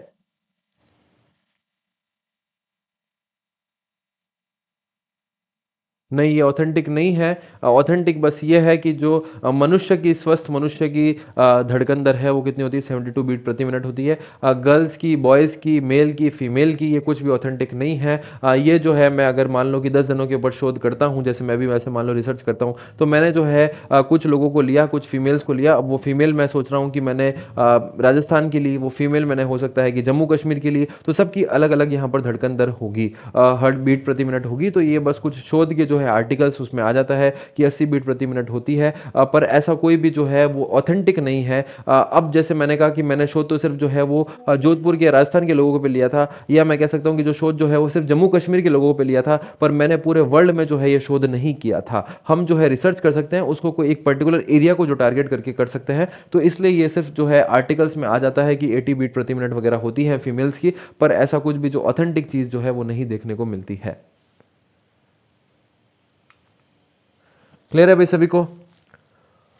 चलो, तो ये हमने जो है कार्य देख लिया, ये चीजें हमने देख ली, ये डायग्राम देखो आपको वापस दिख रहा है। अब हम चलते हैं रक्त परिसंचरण में तीन प्रकार की रक्त नलिकाएं होती है, जो हमने नलिकाएं देखी थी, यानी कि धमनियों के बारे में देखा था, हमने जो है वीन्स के बारे में देखा था, शिराओं के बारे में देखा था, और हमने कैपिलरीज के बारे में देखा था, यानी कि रक्त नलिकाओं के बारे में देखा था। तो ये क्या क्या चीजें होती हैं, तो उसके बारे में हम देख लेते हैं। तो सबसे पहले बात आती है धमनियां, यानी कि क्या, आर्टरीज। वे नलिकाएं जिनमें हृदय से रक्त निकलकर बहता है। तो वे नलिकाएं जहां पर क्या करता है, हृदय से रक्त निकलकर बहता है, उन्हें धमनियां कहते हैं। बड़ी धमनियां कोमल मांसपेशियां, लचीलापन व अन्य गुणों से युक्त तंतुओं से बनी होती है, जबकि माध्यम और छोटी धमनियां जो है केवल कोमल मांसपेशियों से निर्मित होती है। शिराएं जो है, जिन नलिकाओं द्वारा रक्त हृदय से पहुंचता है उन्हें शिराएं कहते हैं। वे वाहिकाएं उन्हें अधिक मात्रा में लचीले तंतु, इलास्टिक फाइबर्स और कम मात्रा में कोमल मांसपेशियों से बने होते हैं। नलिकाएं, ये छोटी और पतली नलिकाएं होती है जो रक्त परिसंचरण में कार्य करती है। इनकी बनावट इसके कार्य के अनुरूप है। इसकी भीति वॉल्स कोशिका की मात्र एक लेयर से बनी होती है, रक्त और ऊतकों टिश्यू के बीच गैस और अन्य पदार्थों का आदान प्रदान करती है। तो जितनी चीजें लिखी हुई है मैं यहाँ पर 3 लाइनों में बता देता हूँ कि ये क्या हिस्टोरी, क्या समरी बता रहा है। तो मैंने यहाँ पर लिखा है, सबसे पहले मैं लिखता हूँ आर्टरी। आर्टरी को मैं लिखता हूँ क्या, धमनी। ठीक है, यहाँ पर मैं लिखता हूँ क्या,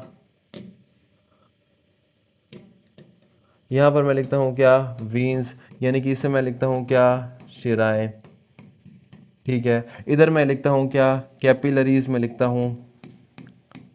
अब देख लो कि जो चीज़ें मैं हिंदी में सेम लिख रहा हूँ उसको आपको वैसे ही याद रखनी है, क्योंकि मुझे पता है कि हिंदी में कैपिलरीज ही लिखा हुआ होगा। यहाँ पर आप देख सकते हैं मैंने धमनियाँ लिखा ना, तो आप धमनी याद कर सकते हैं। पर जो हिंदी मीडियम के स्टूडेंट्स हैं उनको भी मैं बोल रहा हूँ कि जो चीज़ मैं यहाँ पर अंग्रेजी का हिंदी अनुवाद कर रहा हूँ वो हिंदी में ही आपको याद रखना है, क्योंकि एग्जाम के अंदर हिंदी में ही पूछा जाएगा। वहां पर अब मेरे को पता है कि इसे रक्त नलिकाएं कहते हैं, पर मैं नहीं लिख रहा हूं क्योंकि हिंदी के अंदर नलिकाएं नहीं आएगी, हिंदी के अंदर क्या आएगा, कैपिलरीज ही लिखा हुआ आएगा। ठीक है, तो हम चलते हैं कि इसके अंदर कुछ पॉइंट लिखते हैं कि क्या क्या होता है। सबसे पहला पॉइंट होता है कि ये क्या करती है, ये हमेशा शुद्ध रक्त लेकर जाती है। ठीक है, ये कैसे करती है, ये हमेशा क्या करती है, अशुद्ध रक्त लेकर जाती है।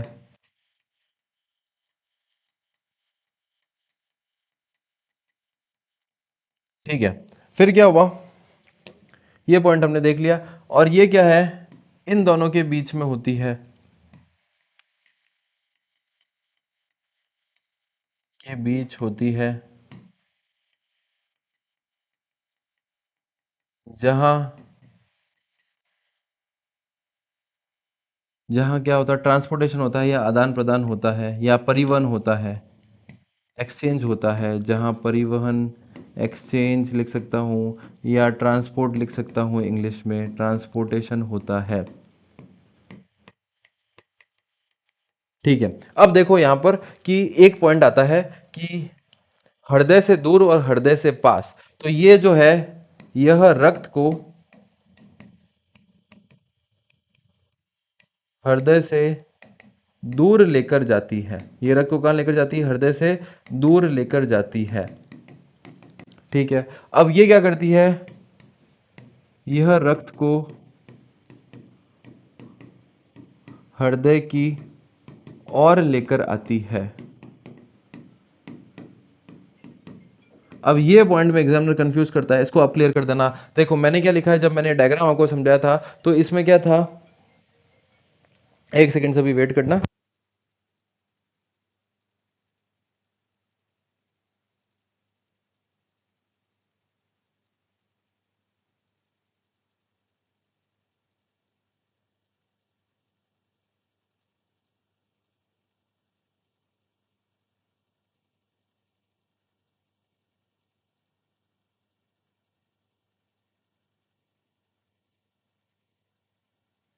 हाँ, तो हमने क्या देखा, अब देखो ये इस पॉइंट को एग्जामिनर कंफ्यूज करता है, आपको क्लियर रखना है कि क्या हुआ। देखो, मैंने आपको बताया था कि शुद्ध रक्त कहाँ जा रहा है, शुद्ध रक्त आउटा वॉल से जो है, आउटिक वॉल से आउटा के माध्यम से क्या जा रहा है, आर्टरी में जा रहा है, यानी कि ये मेरे हृदय से कहाँ जा रहा है, दूर जा रहा है। ठीक है, अशुद्ध रक्त कहाँ आ रहा है, ये superior vena cava, inferior vena cava, vein मतलब क्या है, शिराएं हैं, हृदय की ओर आ रहा है। तो ये पॉइंट आपको क्लियर रखना है कि शुद्ध रक्त यानी कि जो धमनियां है वो हृदय रक्त को हृदय से दूर लेकर जाती है। तो ये पॉइंट रखना है, ये रक्त को हृदय से क्या करती है, दूर लेकर जाती है, और ये रक्त को क्या करती है, हृदय की ओर लेकर आती है, यानी कि पास में लेकर आती है। ठीक है, फिर हमने क्या देखा, हृदय का कोई पूछ रहा है वजन, तो हमने देखा था 250 ग्राम लिखा हुआ था ना भैया पीछे, हृदय का वजन कितना होता है, 250 ग्राम होता है। ठीक है, और ये कैपिलरीज क्या कर रही है, इन दोनों के बीच में क्या कर रही है, एक्सचेंज होने का, यानी कि ट्रांसपोर्ट होने का। ये देखो मैंने जब आपको ये फ्लो चार्ट बना के बताया, तो ये देखो मैंने क्या लिखा है, कैपिलरीज कहाँ थी हमारी, ये देखो आर्टियोल्स के बाद क्या आया, कैपिलरीज आया, और कैपिलरीज के बाद क्या आया, वेन्यूल्स आया। यानी कि इन दोनों के बीच की बात कौन कर रहा है, जहां पर एक्सचेंज हो रहा है, ट्रांसपोर्ट हो रहा है, तो कौन कर रहा है, कैपिलरीज कर रही है, रक्त की नलिकाएं कर रही है। तो ये पॉइंट हमें देखना है। अब हम जो है इसको देखते हैं कि यहाँ पर क्या क्या लिखा हुआ था। ये देखो, हृदय से रक्त निकलकर बाहर जाता है, बहता है, यानी कि हृदय से कहाँ जा रहा है, दूर जा रहा है। इन्हें क्या कहते हैं, धमनियां कहते हैं। अब बड़ी धमनियां, यानी कि इसने बिग आर्टरीज की बात की, कैसी होती है, तो कोमल मांसपेशियां, लचीलापन व अन्य गुणों से युक्त तंतुओं से बनी होती है। किससे बनी होती है, तो हम देख सकते हैं कि जो कोमल मांसपेशियां, लचीलापन व तंतुओं से, यानी कि अन्य गुणों से, तंतुओं से बनी होती है, जबकि मध्यम और छोटी नलिकाएं केवल जो है कोमल मांसपेशियों से निर्मित होती है। जो बड़ी है वो क्या है, उसमें चीजें ज्यादा है, अन्य गुणों से होती है, जो छोटी है वो सिर्फ कोमल मांसपेशियों से है। वही जब शिराएं हैं, तो ये वाहिकाएं जो होती है अधिक मात्रा में लचीले तंतु, इलास्टिक फाइबर्स, और कम मात्रा में कोमल मांसपेशियों से बनी होती है। यानी कि जो वीन्स होती है वो कैसी होती है, थोड़ी लचीलापन अधिक होता है, यानी कि इलास्टिक फाइबर से जो है वो बनी हुई होती है। ठीक है, और नलिकाएं में हमने क्या देखा कि ये परिसंचरण के कार्य, ये पतली नलिकाएं होती है जो रक्त परिसंचरण में कार्य करती है। ठीक है, इनकी बनावट इसके कार्य के अनुरूप होती है। इनकी भीति वॉस कोशिका में एक लेयर से बनी होती है। रक्त और ऊतकों के बीच गैस और अन्य पदार्थ का आदान प्रदान इन्हीं में होता है। तो ये हमारी मेन पॉइंट थी कि गैस और अन्य पदार्थों का क्या आदान प्रदान होता है, वो कौन कार्य करती है, तो कैपिलरीज यानी कि नलिकाएं करती है। तो ये जो पॉइंट है, ये अगर आप लिख के आएंगे तो निश्चित रूप से आपको यहाँ पर एग्जाम के अंदर नंबर मिलेंगे। ठीक है, आगे चलते हैं, हम ये देख लिया। अब यहाँ पर हम effects of exercise on circulatory system देखते हैं। अब यहाँ पर जब ईएमआरएस का सब्जेक्ट कोर्स उठा के देखेंगे तो बस सीधा सीधा पॉइंट लिख देता है कि आप परिसंचरण संस्था पर व्यायाम का प्रभाव बताओ, यानी कि effect of exercise on circulatory system बताओ। भैया इफेक्ट बताएंगे कैसे, जब तक हमें सर्कुलेटरी सिस्टम पता नहीं होगा। तो चीजें हमें जो एक्स्ट्रा पढ़नी है, जो अभी तक हमने पढ़ा था, उसके बाद में ही हम उसका इफेक्ट बता पाएंगे। तो अब देखते हैं क्या क्या इसका इफेक्ट होता है। अब आपको जो चीजें हैं वो क्लियर हो जाएगी। इसका मतलब तो sir ji girls and boys का cardiac output and stroke volume भी सेम होगा क्या? कार्डियक आउटपुट जो है वो किससे मिलकर बना होता है, तो वो स्ट्रोक वॉल्यूम इनटू जो है हार्ट रेट का आता है। तो मैंने आपको सिर्फ हार्ट रेट का बताया कि 72 बीट प्रति मिनट होती है। स्ट्रोक वॉल्यूम का मैंने आपको नहीं बताया है। तो हो सकता है कि जो स्ट्रोक वॉल्यूम है उसमें कुछ डिफरेंस आ सकता है, पर कुछ जो है यहाँ पर प्रमाण नहीं मिलते। और एग्जाम के अंदर जब क्वेश्चन भी आता है तो वो ये नहीं बोलता है कि महिलाओं में कितनी होती है और पुरुषों में कितनी होती है। तो ये जो है, ये आप ऐसी चीजें पढ़ रहे हैं तो मैं कहूँगा ऐसी चीजें मत पढ़िए। ऐसे प्रश्न जो एग्जाम के अंदर नहीं पूछे जाते हैं। जो पूछे जाते हैं वो ये है कि 72 बीट प्रति मिनट जो है वो मनुष्य में जो है वो हृदय दर होती है। तो ये हमें जो है फालतू का मतलब हम इधर उधर से मतलब ले रहे हैं तो उसका कोई सेंस नहीं होगी। ऐसे प्रश्न एग्जाम में बनेंगे नहीं। आप मेरे को एक भी कोई क्वेश्चन में ऐसा क्वेश्चन उठा के दीजिए कि वो पूछ रहा है पुरुषों में जो है हृदय दर कितनी होती है और महिलाओं में हृदय दर कितनी होती है। ये सब जो है बस आर्टिकल्स में ऐसे ही छप जाता है और हमको वहां से चीज़ों को नहीं लेना है। जो लोग जो है वो अपनी किताबों को जो है कुछ अलग दिखाने के लिए जो है ऐसी चीज़ों को डाल देते हैं, पर वो ऐसी चीज़ एग्जाम के अंदर नहीं आती है। तो ऐसी चीज़ों पर हमको ध्यान नहीं देना है। ठीक है, आगे हम चलते हैं। परिसंचरण संस्था पर व्यायाम का प्रभाव। व्यायाम का परिसंचरण संस्था पर विशेष प्रभाव पड़ता है। कुछ सप्ताह के प्रशिक्षण से ही रक्त प्रचालन में सकारात्मक प्रभाव दिखाई देता है। प्रशिक्षण के कारण हृदय में आकृति मूलक और कार्यात्मक दोनों प्रकार के परिवर्तन हो जाते हैं। आकृति मूलक परिवर्तन में हृदय के आकार और वजन में अंतर आ जाता है, जबकि कार्यात्मक परिवर्तन के अंतर्गत हृदय की धड़कन प्रभावित होती है। तो हम देखते हैं कि क्या क्या इसके प्रभाव पड़ते हैं। सबसे पहले क्या है, हृदय पेशी में अतिवृद्धि। यानी कि हृदय पेशी मतलब क्या, जो हमारी हार्ट की जो है मसल है, कल मैंने आपको नाम बताया था मायोकार्डियम। हृदय पेशी में क्या होता है, वृद्धि होती है, यानी कि ग्रोथ होती है अभिवृद्धि। तो हम देखते हैं हाइपरट्रॉफी ऑफ क्या होता है, हर्ट मसल। हाइपरट्रॉफी मतलब क्या होना, आकार में बढ़ना। आप देखते हैं प्रशिक्षण के प्रभाव से हृदय पेशी तंतु मोटे और मजबूत हो जाते हैं। इससे हृदय अधिक मजबूती से संकुचन कर सकता है। हृदय मांसपेशी में अतिवृद्धि, एंजाइम सांद्रण, एंजाइम कंसंट्रेशन, एक्टिन और मायोसिन के संश्लेषण तथा माइटोकॉन्ड्रिया की संख्या और आकार में क्या होती है, वृद्धि होती है। तो इन सभी चीजों में क्या होती है, वृद्धि होती है। यानी कि जो संकुचनशील, जो कल हमने प्रोटीन पढ़े थे, एक्टिन और मायोसिन, उसके अंदर। और तीसरी चीज जो है माइटोकॉन्ड्रिया, यानी कि जिसे हम पावर हाउस ऑफ सेल कहते हैं। तो इन तीनों के अंदर और इसके दौरान दौरान क्या होता है कि जो हमारी हृदय पेशी उसके अंदर क्या होती है, अभिवृद्धि होती है। तो ये हमारा मेन पॉइंट है, इसके अंदर हमको ये लिखना है।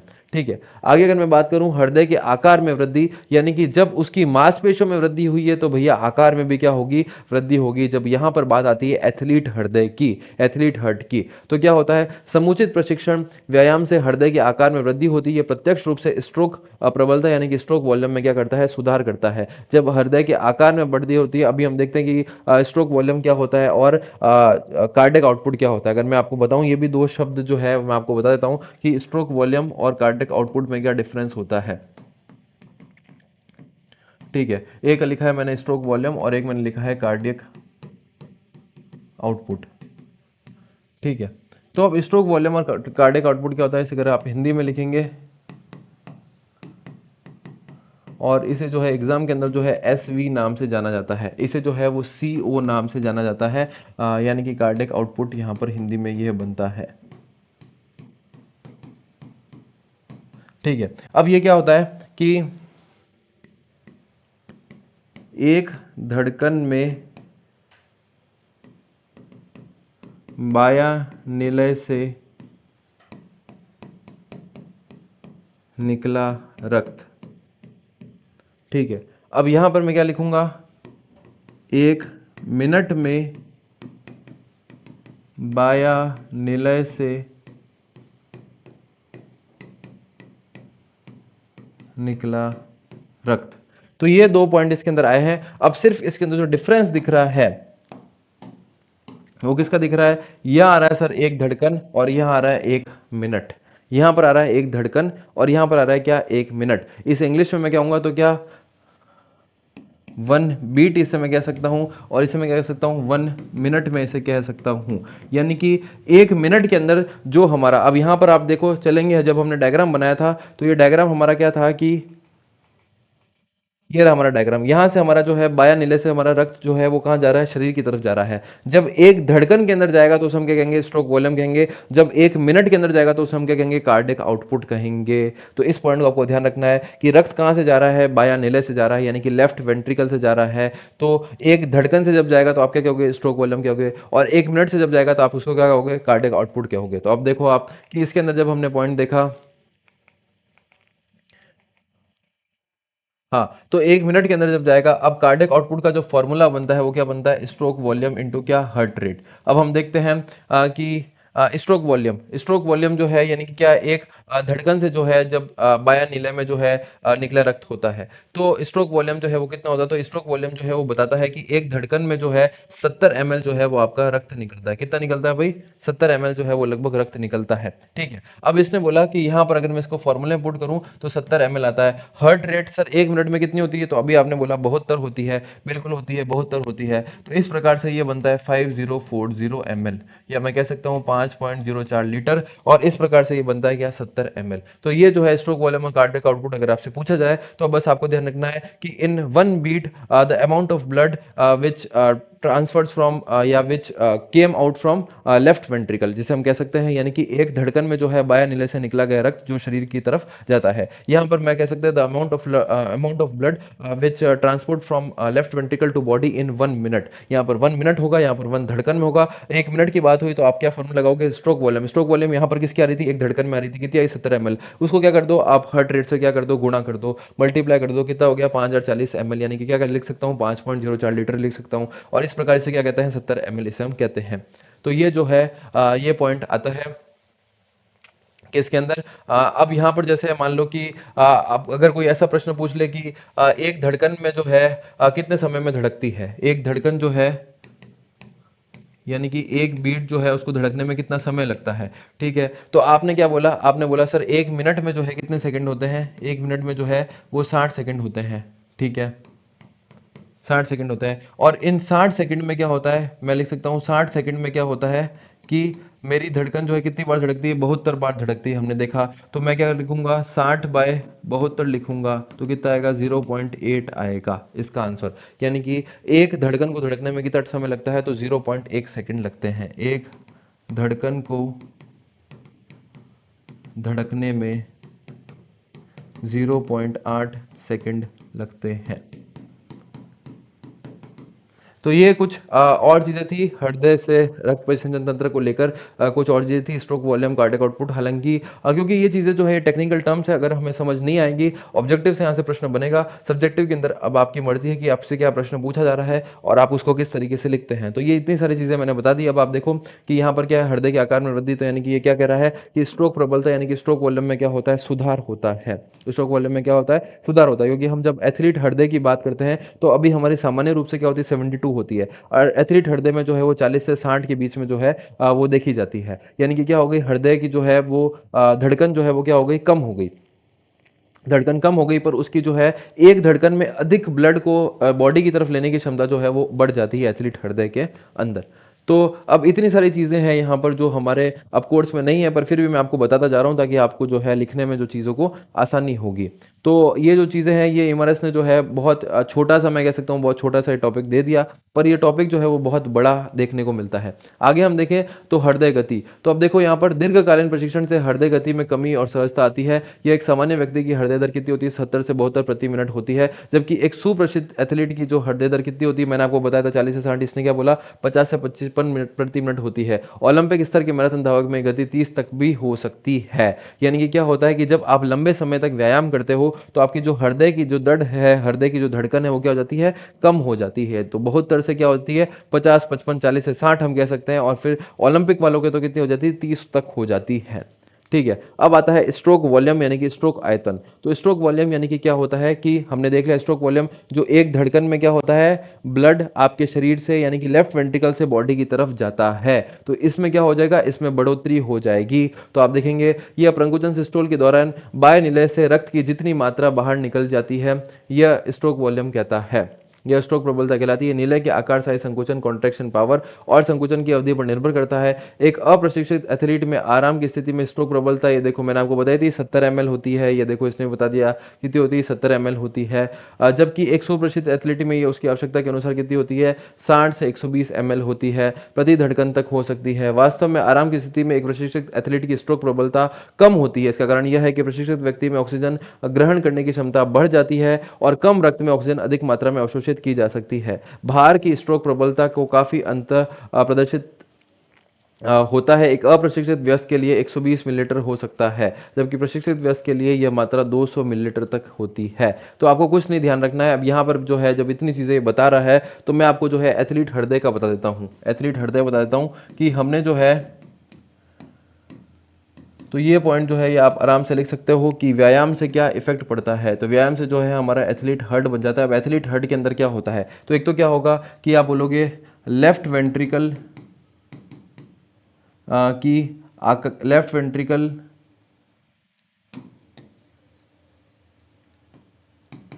के आकार में वृद्धि।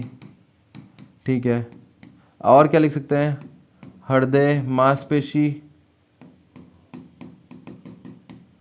में हाइपरट्रॉफी। और क्या लिख सकते हैं, हाइपर, हाइपर मतलब क्या होना, अधिक होना, और ट्रॉफी मतलब क्या होना, आकार में बढ़ना। ठीक है, और क्या लिख सकता हूं मैं, यहाँ पर मैं लिख सकता हूँ, हमने देखा था कि हमारी सामान्य जो हृदय दर थी वो कितनी थी, 72 थी, और पर जबकि एक प्रशिक्षित खिलाड़ी में जो है कितनी होती है, 40 से 60 होती है। तो हृदय दर जो है वो क्या हो जाती है, कम हो जाती है। हृदय दर का क्या होना, कम होना। ठीक है, और क्या लिख सकता हूं, सर आपने बताया था कि अभी स्ट्रोक वॉल्यूम जो है वो 70 हो रहा था, जबकि एक प्रशिक्षित खिलाड़ी में स्ट्रोक वॉल्यूम 120 भी हो सकता है, 150 भी हो सकता है। तो स्ट्रोक वॉल्यूम क्या हो जाता है, अधिक हो जाता है। स्ट्रोक वॉल्यूम क्या होता है, अधिक होता है। ठीक है, और इसी के साथ आपको लिखना है कि कार्डियक आउटपुट भी जो है वो क्या होता है, अधिक हो जाता है। तो ये जो है, ये कुछ पॉइंट्स जो है, ये आप सिर्फ मैंने जो है इसके ऊपर बता दिया कि लेफ्ट वेंट्रिकल में जो है वृद्धि होती है, हृदय मांसपेशी में हाइपरट्रॉफी देखने को मिलती है, हृदय दर का जो है कम हो जाता है, हृदय की दर मैं लिख सकता हूँ, हृदय की दर लिख देना आप, हृदय की दर यानी कि हार्ट बीट। स्ट्रोक वॉल्यूम क्या हो जाता है, अधिक हो जाता है, और सी कार्डियक आउटपुट क्या हो जाता है, अधिक हो जाता है। 0.3 0.5, हाँ ये जो है सिस्टोलिक डायस्टोलिक होता है कि आरटीएल जो है वो सिस्टोल होता है 0.1 होता है, आरटीएल डिस्टोल होता है 0.7 होता है, जो वेंट्रिकल सिस्टोल होता है वो 0.3 होता है, और वेंट्रिकल डायस्टोल जो है वो 0.5 होता है। तो ये कुछ और है, यानी कि अब मैं कह रहा हूँ ना, ये बहुत बड़ा टॉपिक है। अब आप जितने प्रश्न पूछेंगे, आरटीएल सिस्टोल जो है, सिस्टोल मतलब क्या होता है, संकुचन। तो आरटीएल को संकुचन होने में जो टाइम लगता है वो कितना लगता है, 0.1 सेकंड लगता है। अब ऐसे कैसे आरटीएल को जो है डायस्टोल होने में जो टाइम लगता है, यानी कि वापस विलक्षण होने में, वो क्या होता है, 0.7 सेकंड होता है। ऐसे कैसे जो वेंट्रिकल है उसको सिस्टोल होने में जो टाइम लगता है वो कितना लगता है, यहाँ पर लगता है 0.3 सेकंड, ठीक है। और वेंट्रिकल जो है डायस्टोल होने में टाइम कितना लगता है, तो वो लगता है 0.5 सेकंड। तो इस प्रकार से इन दोनों का जो टोटल आता है वो कितना आता है, 0.8 सेकेंड ही आता है, जो हमारे हृदय की एक बार की धड़कने की जो दर होती है। तो ये सिस्टोल और डिस्टोल भी होता है। तो अब ये जो चीज़ें हैं, ये आप ऑब्जेक्टिव क्लासेस देखेंगे तो वहाँ पर मैंने और डिटेल में जो चीज़ों को बता रखा है। तो वहाँ की क्लासेस मैंने कहा, इसलिए मैंने कहा कि वो देखनी बहुत ज़रूरी है, क्योंकि उसको हमने जो है डिटेल में चीज़ों को पढ़ा है।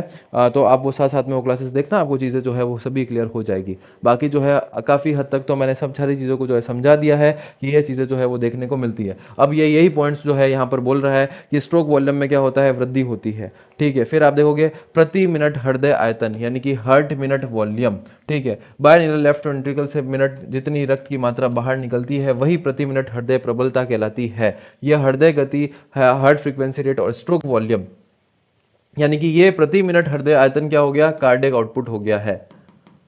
अब देखो इसने कार्डियक आउटपुट को क्या लिखा, इसने कार्डियक आउटपुट को क्या लिखा, प्रति मिनट। कार्डियक आउटपुट की अगर आप डेफिनेशन देखो, क्या बताया था मैंने, 1 मिनट में लेफ्ट वेंट्रिकल से निकला गया क्या, ब्लड। इसने नाम चेंज करके क्या लिख दिया, प्रति मिनट क्या, हृदय आयतन। अब इंग्लिश में भी देखो आप क्या नाम है, हार्ट मिनट वॉल्यूम। अब हार्ट मिनट वॉल्यूम का मतलब 1 मिनट अगर आपको याद होगा तो आप कार्डियक आउटपुट पहचान जाओगे। तो प्रश्न को ये घुमाने की चीजें होती है। अब देखो ये, अब जैसे मैंने देखो यहाँ पर क्या लिखा है, ये देखो मैंने यहाँ पर क्या लिखा है, कार्डिक आउटपुट क्या हो जाएगा, अधिक होगा। अब यही पॉइंट को जो है ये इसका कितना जो है डिटेल में लिखता है, देखो आप यहाँ पर बाय निलय से प्रति मिनट जितनी रक्त की मात्रा, ये देखो बाय निलय हमने देखा था लेफ्ट वेंट्रिकल से हमारा रक्त निकल रहा था। बाय निलय से प्रति मिनट यानी कि 1 मिनट के अंदर जितनी रक्त की मात्रा बाहर निकलती है वही प्रति मिनट जो है हृदय प्रबलता कहलाती है। उसे क्या कहते हैं हम, कार्डिक आउटपुट कहते हैं। यह हृदय गति, आवृत्ति, हार्ट फ्रीक्वेंसी रेट और स्ट्रोक प्रबलता का गुणज होता है, यानी कि दोनों का मिश्रण होता है। अब देखो ये कार्डिक आउटपुट का मैंने फॉर्मूला लिख रखा है, ये लिख रखा है stroke volume into heart rate, वही ये चीज बोल रहा है। ये देखो आप क्या कह रहा है, यह किसका होता है, हार्ट फ्रीक्वेंसी रेट यानी कि हृदय की दर, और क्या, स्ट्रोक वॉल्यूम, स्ट्रोक प्रबलता का क्या होता है, गुणज होता है। गुणज मतलब क्या होता है कि मल्टीप्लीकेशन होता है, ठीक है। एक अप्रशिक्षित व्यक्ति में आराम की स्थिति में कितना होता है, 5 लीटर प्रति मिनट होता है। अब ये देखो यहाँ पर मैंने आपको निकाल के बताया हुआ है कितना होता है, ये रहा कितना आया, 5 लीटर, 5.04 लीटर, वही ये चीज बोल रहा है, उसी को लाइनों में लिख रहा है। देखो कितना होता है, 5 लीटर प्रति मिनट होता है, जबकि एक प्रशिक्षित वयस्क में ये जो है ये 4 लीटर प्रति मिनट हो सकता है। व्यायाम के दौरान ये मात्रा अप्रशिक्षित व्यक्ति के लिए 22 लीटर और प्रशिक्षित एथलीट के लिए कितनी, 40 से 45 लीटर तक पहुंच सकती है। यानी कि अगर एक्सरसाइज के बाद इसके ऊपर क्या इफेक्ट पड़ेगा, तो 40 से 45 लीटर भी पहुंच सकती है। तो ये रहा मेरा कार्डियक आउटपुट का, मैंने क्या लिखा, कार्डियक आउटपुट जो होता है क्या हो जाता है, अधिक हो जाता है व्यायाम के दौरान। तो वही चीज है कि इफेक्ट ऑफ एक्सरसाइज, तो उसी को चीज को उसने कार्डियक आउटपुट में लिख दिया। अब देखो अगला पॉइंट देखो, ऑक्सीजन विनिमय क्षमता यानी कि ऑक्सीजन एक्सचेंज कैपेसिटी। अब देखो अब यहाँ पर ऑक्सीजन विनिमय क्षमता यानी कि कितनी इजीली जो है ऑक्सीजन अंदर आता है, कार्बन डाइऑक्साइड बाहर जाती है, एक्सचेंज करने की, ट्रांसपोर्टेशन की क्या क्या कैपेसिटी रहती है। तो अब देखो प्रशिक्षित व्यक्ति जो है कोशिकीय स्तर पर ऑक्सीजन की अधिक प्रतिशत मात्रा को खींच सकता है एवं कार्यशील मांसपेशियों से भी अवशिष्ट उत्पादों, वेस्ट प्रोडक्ट्स को अधिक प्रतिशत मात्रा बाहर निकालता है। इस प्रकार ये थकावट को कम करने में क्या होता है, सहायक होता है। जो प्रशिक्षित व्यक्ति है यानी कि जो ट्रेंड खिलाड़ी है, वो कोशिकीय स्तर पर ऑक्सीजन की अधिक प्रतिशत मात्रा को क्या कर सकता है, खींच सकता है। मतलब क्या कर सकता है, वो अधिक मात्रा में सांस को क्या कर सकता है, ले सकता है, एक ही सांस में अधिक ऑक्सीजन को ले सकता है। एवं कार्यशील मांसपेशियों से भी अवशिष्ट उत्पादों की अधिक प्रतिशत मात्रा निकालता है। अब जो भी मेरे को बाहर निकालना है, यानी कि जो प्रशिक्षित व्यक्ति होगा वो क्या करेगा, एक ही सांस में क्या कर सकता है, लंबी सांस में जो है अधिक ऑक्सीजन ले लेगा, और जब सांस छोड़ना होगा तो अधिक एक्सक्रीशन जो है, वेस्ट प्रोडक्ट है उसको बाहर निकाल देगा, सांस छोड़ रहा है जब, तो वही बात कर रहा है। इस प्रकार यह थकावट को क्या करता है, कम करने में सहायक करता है। क्योंकि जब हमें थकावट फील होती है, जब हमारे शरीर में लैक्टिक एसिड बनता है, तो हम क्या करते हैं, लंबी लंबी तेज तेज जो है वो सांसें लेना शुरू कर देते हैं। आप देखो कि जब मैं सामान्य चल रहा हूं तो मैं यहां पर सिर्फ मुंह से नाक से सांस ले रहा हूं, जैसे ही मैं थोड़ा सा दौड़ता हूं, मैं अपना मुंह भी खोल देता हूं, मैं अपना नाक भी खोल देता हूं, दोनों से सांस लेने की कोशिश करता हूं, क्योंकि मेरे शरीर में क्या है, लैक्टिक एसिड बन गया है। अब जब लैक्टिक एसिड बना है तो वो कैसे निकलेगा, ऑक्सीजन के अंदर जाने से। तो वही चीज ले रहा है, वो लंबी लंबी सांस लेता है और वेस्ट प्रोडक्ट को बाहर जो है वो निकाल देता है सांस छोड़ के। तो इस प्रकार क्या होता है कि थकावट उसे जो है वो कम होती है, यानी कि लैक्टिक एसिड जो है वो बहुत मुश्किल से या धीरे धीरे बनता है। अब आप क्या देखो, अगला पॉइंट आता है कोलेस्ट्रॉल के स्तर में कमी, रिड्यूस लेवल ऑफ कोलेस्ट्रॉल। अब ये चीजें अगर मैं आपको पूरी चीज नहीं समझाऊं तो आपको चीजें समझ ही नहीं आनी। अगर मैं सीधा सीधा यहाँ पर आकर ये पढ़ा दूं कि ये ऐसे होता है, अच्छा इसका ऐसा हो जाता है, तो फिर कुछ समझ नहीं आना। तो इसलिए जो है, जो हमने पूर्व में जो पढ़ा है, समझा है, उसको आप एक बार वापस देखना अगर आपको चीजें क्लियर नहीं हुई है तो कोलेस्ट्रॉल के स्तर में क्या होता है, कमी होती है, यानी कि रिड्यूस लेवल ऑफ कोलेस्ट्रॉल। नियमित व्यायाम से दो वसायुक्त पदार्थों कोलेस्ट्रॉल और ट्रिग्लिसराइड का रक्त सीरम स्तर कम हो जाता है। यह हृदय रोग के जोखिम को क्या करता है, कम करता है। यानी कि जब आप व्यायाम कर रहे हो तो आपके कोलेस्ट्रॉल का स्तर क्या होगा, कम होगा, निश्चित रूप से है। हम रोज खिलाड़ी खेलते हैं, हमें कोई कोलेस्ट्रॉल वगैरह नहीं होता है, जबकि आप देखोगे सामान्य व्यक्ति में क्या होता है, कोलेस्ट्रॉल अधिक पाया जाता है। तो वही चीजें हैं कि अगर आप रोज खेल रहे हैं तो वहां पर रोज कुछ ना कुछ व्यायाम कर, एक्सरसाइज करें, तो कोलेस्ट्रॉल की मात्रा क्या रहती है, कम रहती है।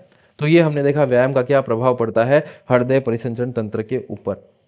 और एक क्या बोला इसने, उच्च रक्तचाप नियंत्रण बोला है, यानी कि उच्च रक्तचाप हृदय रोग को बढ़ाने का प्रमुख कारक है। नियमित व्यायाम कार्यक्रम बिना औषधि के उच्च रक्तचाप को कम करने में सहायक होता है। हम देखते हैं कि हाई ब्लड प्रेशर, यानी कि जो खिलाड़ी खेलते हैं, जो लोग व्यायाम कर रहे हैं, उन्हें यह समस्या नहीं देखने को मिलती, क्योंकि क्या कर देता है, हमारा बॉडी जो है उस आदत पड़ी हुई है कंट्रोल करने की। क्योंकि हम जब दौड़ते हैं, जब हम खेलते हैं, तो हमारा ब्लड प्रेशर क्या होता है, वो हाई होता है, पर बॉडी को आदत पड़ी हुई कैसे कंट्रोल करना है। तो वही चीज है, उच्च रक्तचाप हृदय रोग को बढ़ाने का, और जब उच्च रक्तचाप होता है तो वो हृदय रोग क्या होते हैं, उससे बढ़ते हैं। नियमित व्यायाम कार्यक्रम बिना औषधि के उच्च रक्तचाप को क्या करता है, कम करने में सहायक होता है। यानी कि जब हम रेगुलर रूप से व्यायाम कर रहे हैं तो बिना कोई औषधि के, बिना कोई दवाई के क्या कर सकते हैं, हम हमारे रक्तचाप को, हमारी बॉडी को, क्योंकि आदत पड़ी हुई है, तो वो रक्तचाप को क्या कर देगा, कंट्रोल कर देगा। ठीक है, फिर क्या है, शरीर के विभिन्न अवयवों में रक्त परिसंचरण आराम व व्यायाम के समय। अब यहाँ पर क्या क्या जो है रक्त परिसंचरण चलता है, यानी कि मस्तिष्क जो है वो हमारे शरीर का क्या करता है, 10% जो है वो आराम के समय ब्लड का प्रयोग करता है, जबकि व्यायाम के समय सिर्फ कितना हो जाता है, 4 से 6%। यानी कि अभी आप सब लोग बैठे हो तो आपके मस्तिष्क के अंदर कितना प्रतिशत ब्लड जा रहा है, 10%। जब आप खेलने कूदने जाओगे, व्यायाम करोगे, तो मस्तिष्क में कितना प्रतिशत जाएगा, सिर्फ 4 से 6%।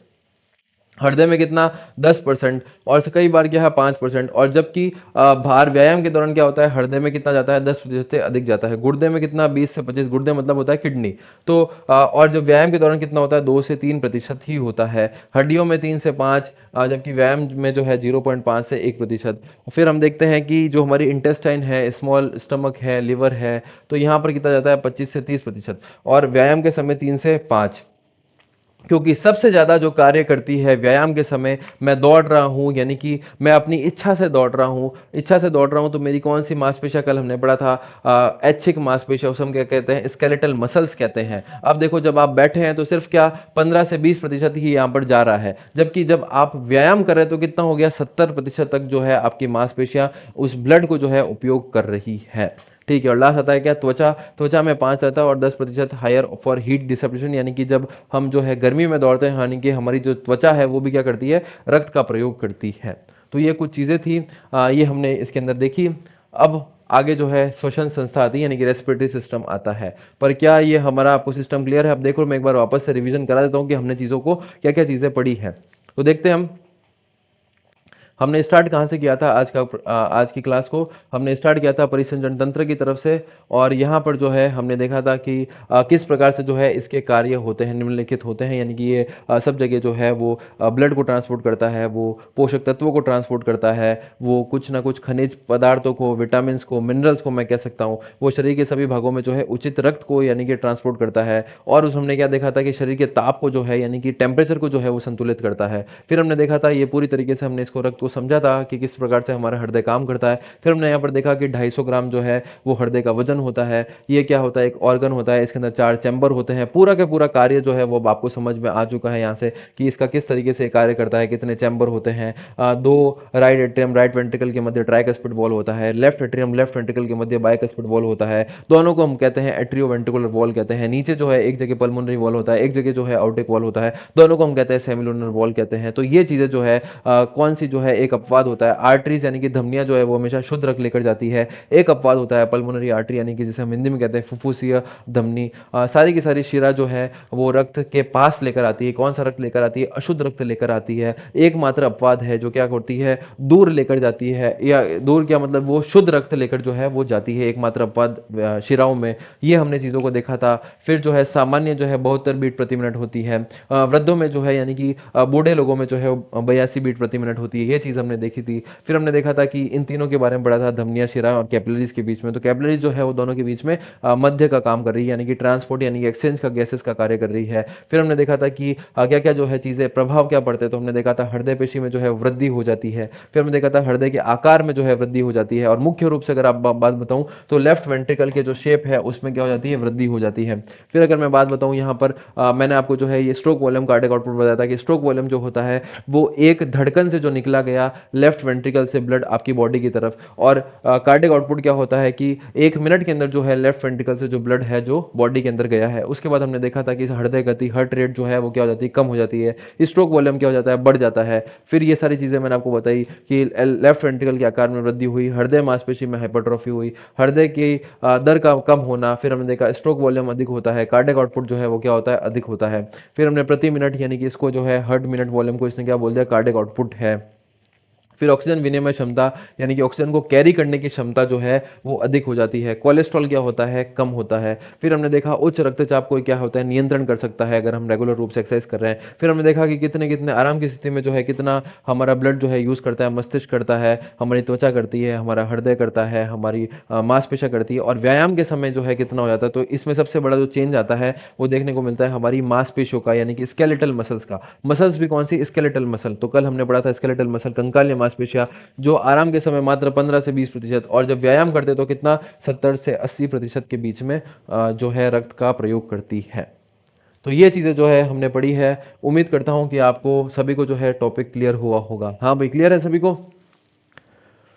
बताइए भाई एक बार कमेंट बॉक्स में, क्या सभी को क्लियर है? कोई डाउट?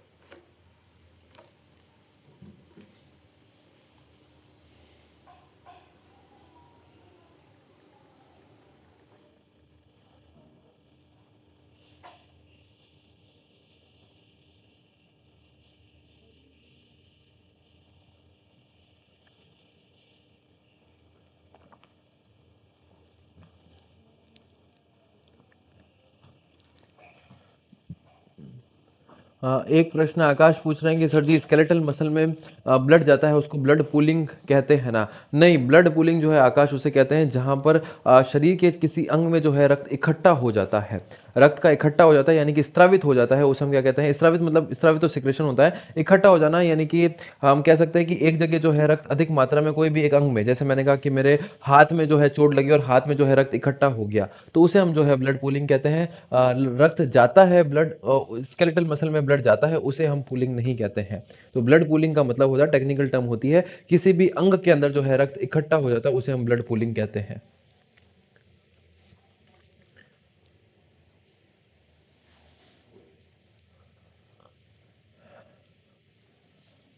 तो जिन स्टूडेंट्स को जो है दिक्कत आ रही है, वो मैं कहूँगा कि आज की क्लास इंपॉर्टेंट क्लास है। इसको आप एक बार वापस जो है वीडियो आप जाके देखना, ताकि आपको जो हर्ट है वो पूरा की पूरा क्लियर हो जाएगा, किस प्रकार से जो है वो कार्य कर रहा है, स्ट्रोक वॉल्यूम क्या होता है। और साथ में मैं आपको कहूँगा कि जो आपकी ऑब्जेक्टिव की क्लास मैंने डाल रखी है, उसमें भी मैंने काफ़ी अच्छी तरीके से समझा रखा है, तो वो भी आप जो है देखिए। दोनों क्लास को आप देखेंगे आज जाके, तो निश्चित रूप से जो है आपको क्लियर होगा, क्योंकि अगर हमें कंसेप्ट क्लियर नहीं होगा तो उसके बारे में हम कभी लिख नहीं पाएंगे। तो कंसेप्ट क्लियर होना बहुत ज़रूरी है कि क्या इफेक्ट पड़ता है और क्यों इफेक्ट पड़ रहा है। तो इस बात को आपको ध्यान रखना है।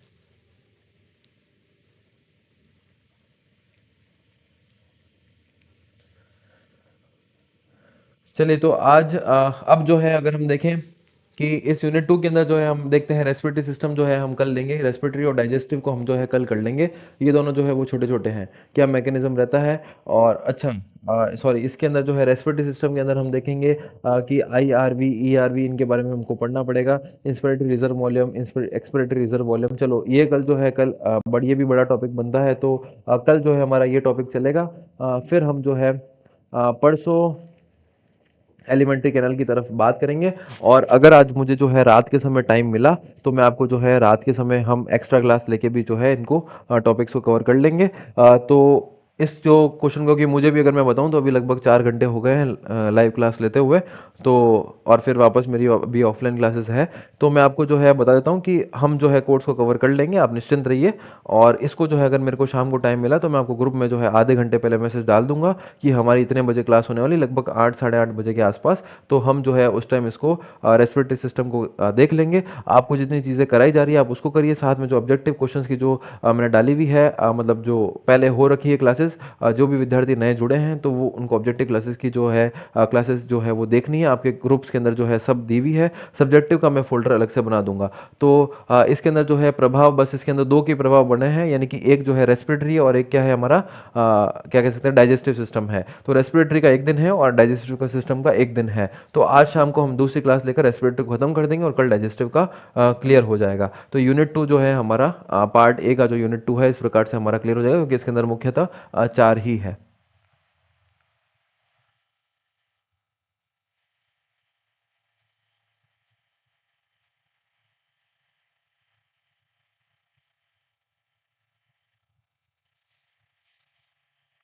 सर, जो ऑब्जेक्टिव का सिलेबस है उतना ही पढ़ना ही है, एक्स्ट्रा चीज़ें पढ़नी है। आपको जो चीज़ एक्स्ट्रा पढ़नी है वो आपके कोर्स के अंदर डाली हुई है।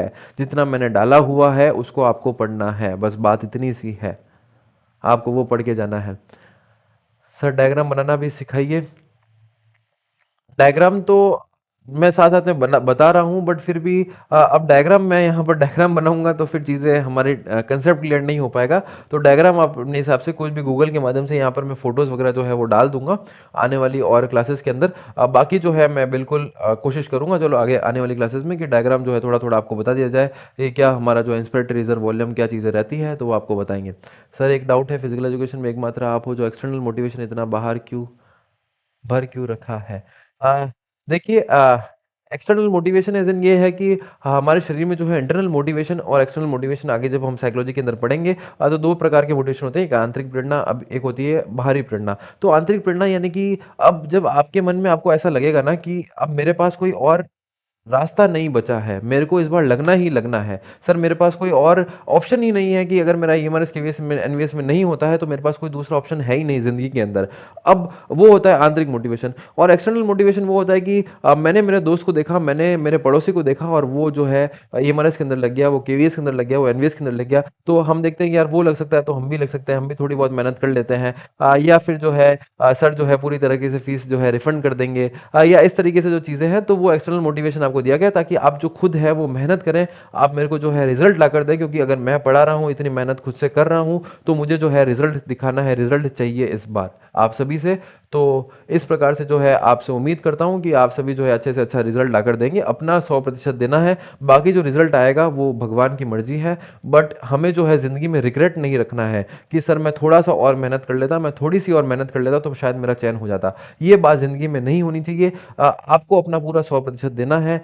आप अपना पूरा 100% दीजिए, जबकि 101% दीजिए आप, कि जितना आप कर सकते हो उससे और अधिक करने की कोशिश कीजिए। आज 4 घंटे पढ़ाई की है तो कल 5 घंटे पढ़ूंगा, आज 8 घंटे पढ़ी है तो कल 8 घंटे 10 मिनट पढ़ूंगा, 8.5 घंटे पढ़ूंगा। तो इस तरीके से आप खुद से जो है वो कंपटीशन कीजिए, खुद से फाइट कीजिए, निश्चित रूप से आपको सफलता मिलेगी। और एक्सटर्नल मोटिवेशन ये स्टूडेंट को वो देने का तरीका है कि आप जो है खुद से जो है मेहनत करें, कि जो विद्यार्थी ऐसे हैं जो फीस पे नहीं कर सकते हैं, या जिनको लगता है कि सर मेरे को जो है वो भारी है, इस प्रकार से आप देखेंगे बाकी जो जितने भी जो संस्था है वो अलग अलग तरीके से आपको जो है चार्जेस कर रही है। वो क्या पढ़ा रहे हैं क्या नहीं पढ़ा रही है मुझे भी नहीं पता है, बट मैंने यूं भी फीस को जो है बहुत नॉमिनल रखा है, ताकि आप स्टूडेंट आप सभी के लिए, और प्लस ये निश्चित रूप से आपको जो है एक्सटर्नल रिवॉर्ड्स मैंने दिया है कि आप सिलेक्शन लेकर जाइए, आपको पूरी की पूरी जो है फीस रिफंड कर दी जाएगी। बट बात यह है कि आपको दोनों तरीके का मोटिवेशन होना बहुत ज़रूरी है ज़िंदगी के अंदर। आप जब कर रहे हैं, क्योंकि सफलता उसे नहीं मिलती है जिसके पास कोई और मतलब होता है कि यार मैं ये कर लूंगा। अगर आपके माइंड में ये चीज़ आ रही है कि यार यहाँ पे नहीं हुआ तो उसमें चला जाऊंगा, फिर और कोई और भर्ती देख लूंगा, यूपी देख लूंगा, ईएमआरएस क्या कह सकते हैं केवीएस में नहीं हुआ तो फिर मैं हरियाणा में देख लूंगा, मैं राजस्थान में देख लूंगा, वो चीज़ नहीं है। आपको देखना है कि इसी बार करना है, जो होगा वो इसी बार होगा। सर ऑब्जेक्टिव क्लास कहाँ से पढ़नी? ऑब्जेक्टिव क्लास आपके सिलेबस के अंदर दे रखी है। आपके जो कोर्स है उसके अंदर रिकॉर्ड सेक्शन में जब आप जाएंगे तो आपको पार्ट वाइज मैंने फोल्डर बना रखा है, पार्ट ए यूनिट 1, और उसके अंदर आपको ऑब्जेक्टिव क्लासेस मिल जाएगी।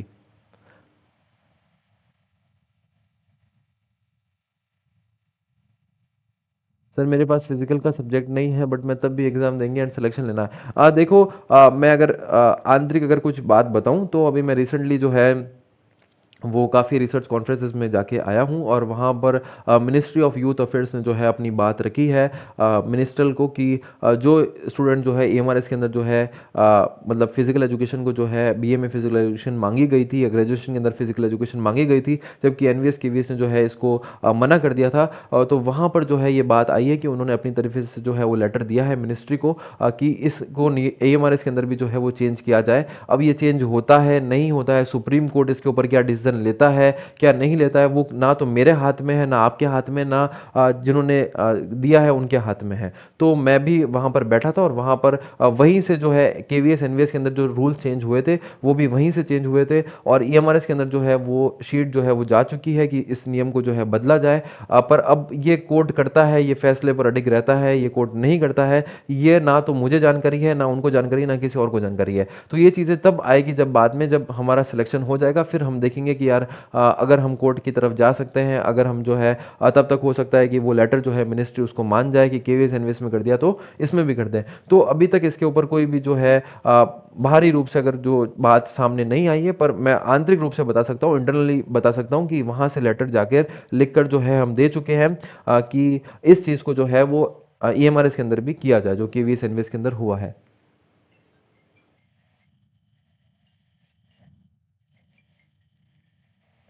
सर डायग्राम की जगह लूप डायग्राम बना सकते हैं। हाँ, डायग्राम की जगह आप कुछ बना सकते हैं इस प्रकार से, पर अगर डायग्राम होगा तो वो ज़्यादा बेटर होगा। पर वहाँ पर आपको देखना है कि आपका समय जो है वो ज़्यादा नहीं जाए। अगर समय आपके पास कम है तो आप जो इस प्रकार के डायग्राम लूप डायग्राम या फ्लो चार्ट डायग्राम जो है इसका उपयोग करें। जिसके बीए में उसका क्या होगा, वो तो एलिजिबल है ही, जिसके बीए में फिजिकल एजुकेशन है वो तो, आप तो पूर्ण रूप से एलिजिबल हैं, तो आपको तो कुछ देखना ही नहीं है। आपको तो अपनी मेहनत करनी है, ये मौका ये है, स्वर्णिम मौका है आपके पास, गोल्डन अपॉर्चुनिटी है। तो ये आपको ध्यान रखना है।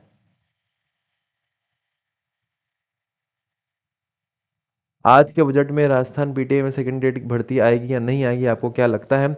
तो मुझे ऐसा लगता है कि भर्तियां आएगी, पर बात वो भी है कि क्योंकि 2028 में जो राजस्थान की सरकार चेंज होगी, तो देखते हैं कि हो सकता है इस साल के कुछ मिड तक जो है चीज़ें आए, क्योंकि बजट जो है वो पूरे साल का आएगा, तो कुछ भर्तियां आएगी। पूरी कंप्लीट जो है पदों पर तो भर्ती आने की मुश्किल लगती है, संभावना कम है। तो आप बस अपनी तैयारी को जो है बस आप सोच लीजिए कि अब मेरे पास इसके अलावा कोई और मौका नहीं है, जो है वो यही है और इसी को हमको भुनाना है। इसमें जितनी मेहनत आप कर सकते हैं, अपना 101% आप दे सकते हैं, वो दे दीजिए। बाकी जो होगा वो ऊपर वाला जानेगा। ठीक है, तो हम आज की क्लास को यहीं पे समाप्त करते हैं, और अगर रात को क्लास रहेगी तो मैं आपको जो है ग्रुप के अंदर इन्फॉर्मेशन कर दूंगा। अगर जो भी स्टूडेंट जो है ग्रुप से जुड़े हुए नहीं है, तो वो नीचे ही दिए गए नंबर पर जो है हमको मैसेज करके मुझे व्हाट्सएप पे मैसेज कर दीजिए कि सर मुझे जो है ऑनलाइन ग्रुप से जो है जोड़ दिया जाए, तो मैं आपको जोड़ दूंगा, और आपको जो है उस ग्रुप के अंदर जो है नोटिफिकेशन मिल जाएगा कि आपकी क्लासेस कब होने वाली है। ठीक है, तो आज की क्लास को जो है हम यहीं पे समाप्त करते हैं। कल से हम फिर मिलेंगे और तब तक के लिए सभी को जय हिंद, जय भारत।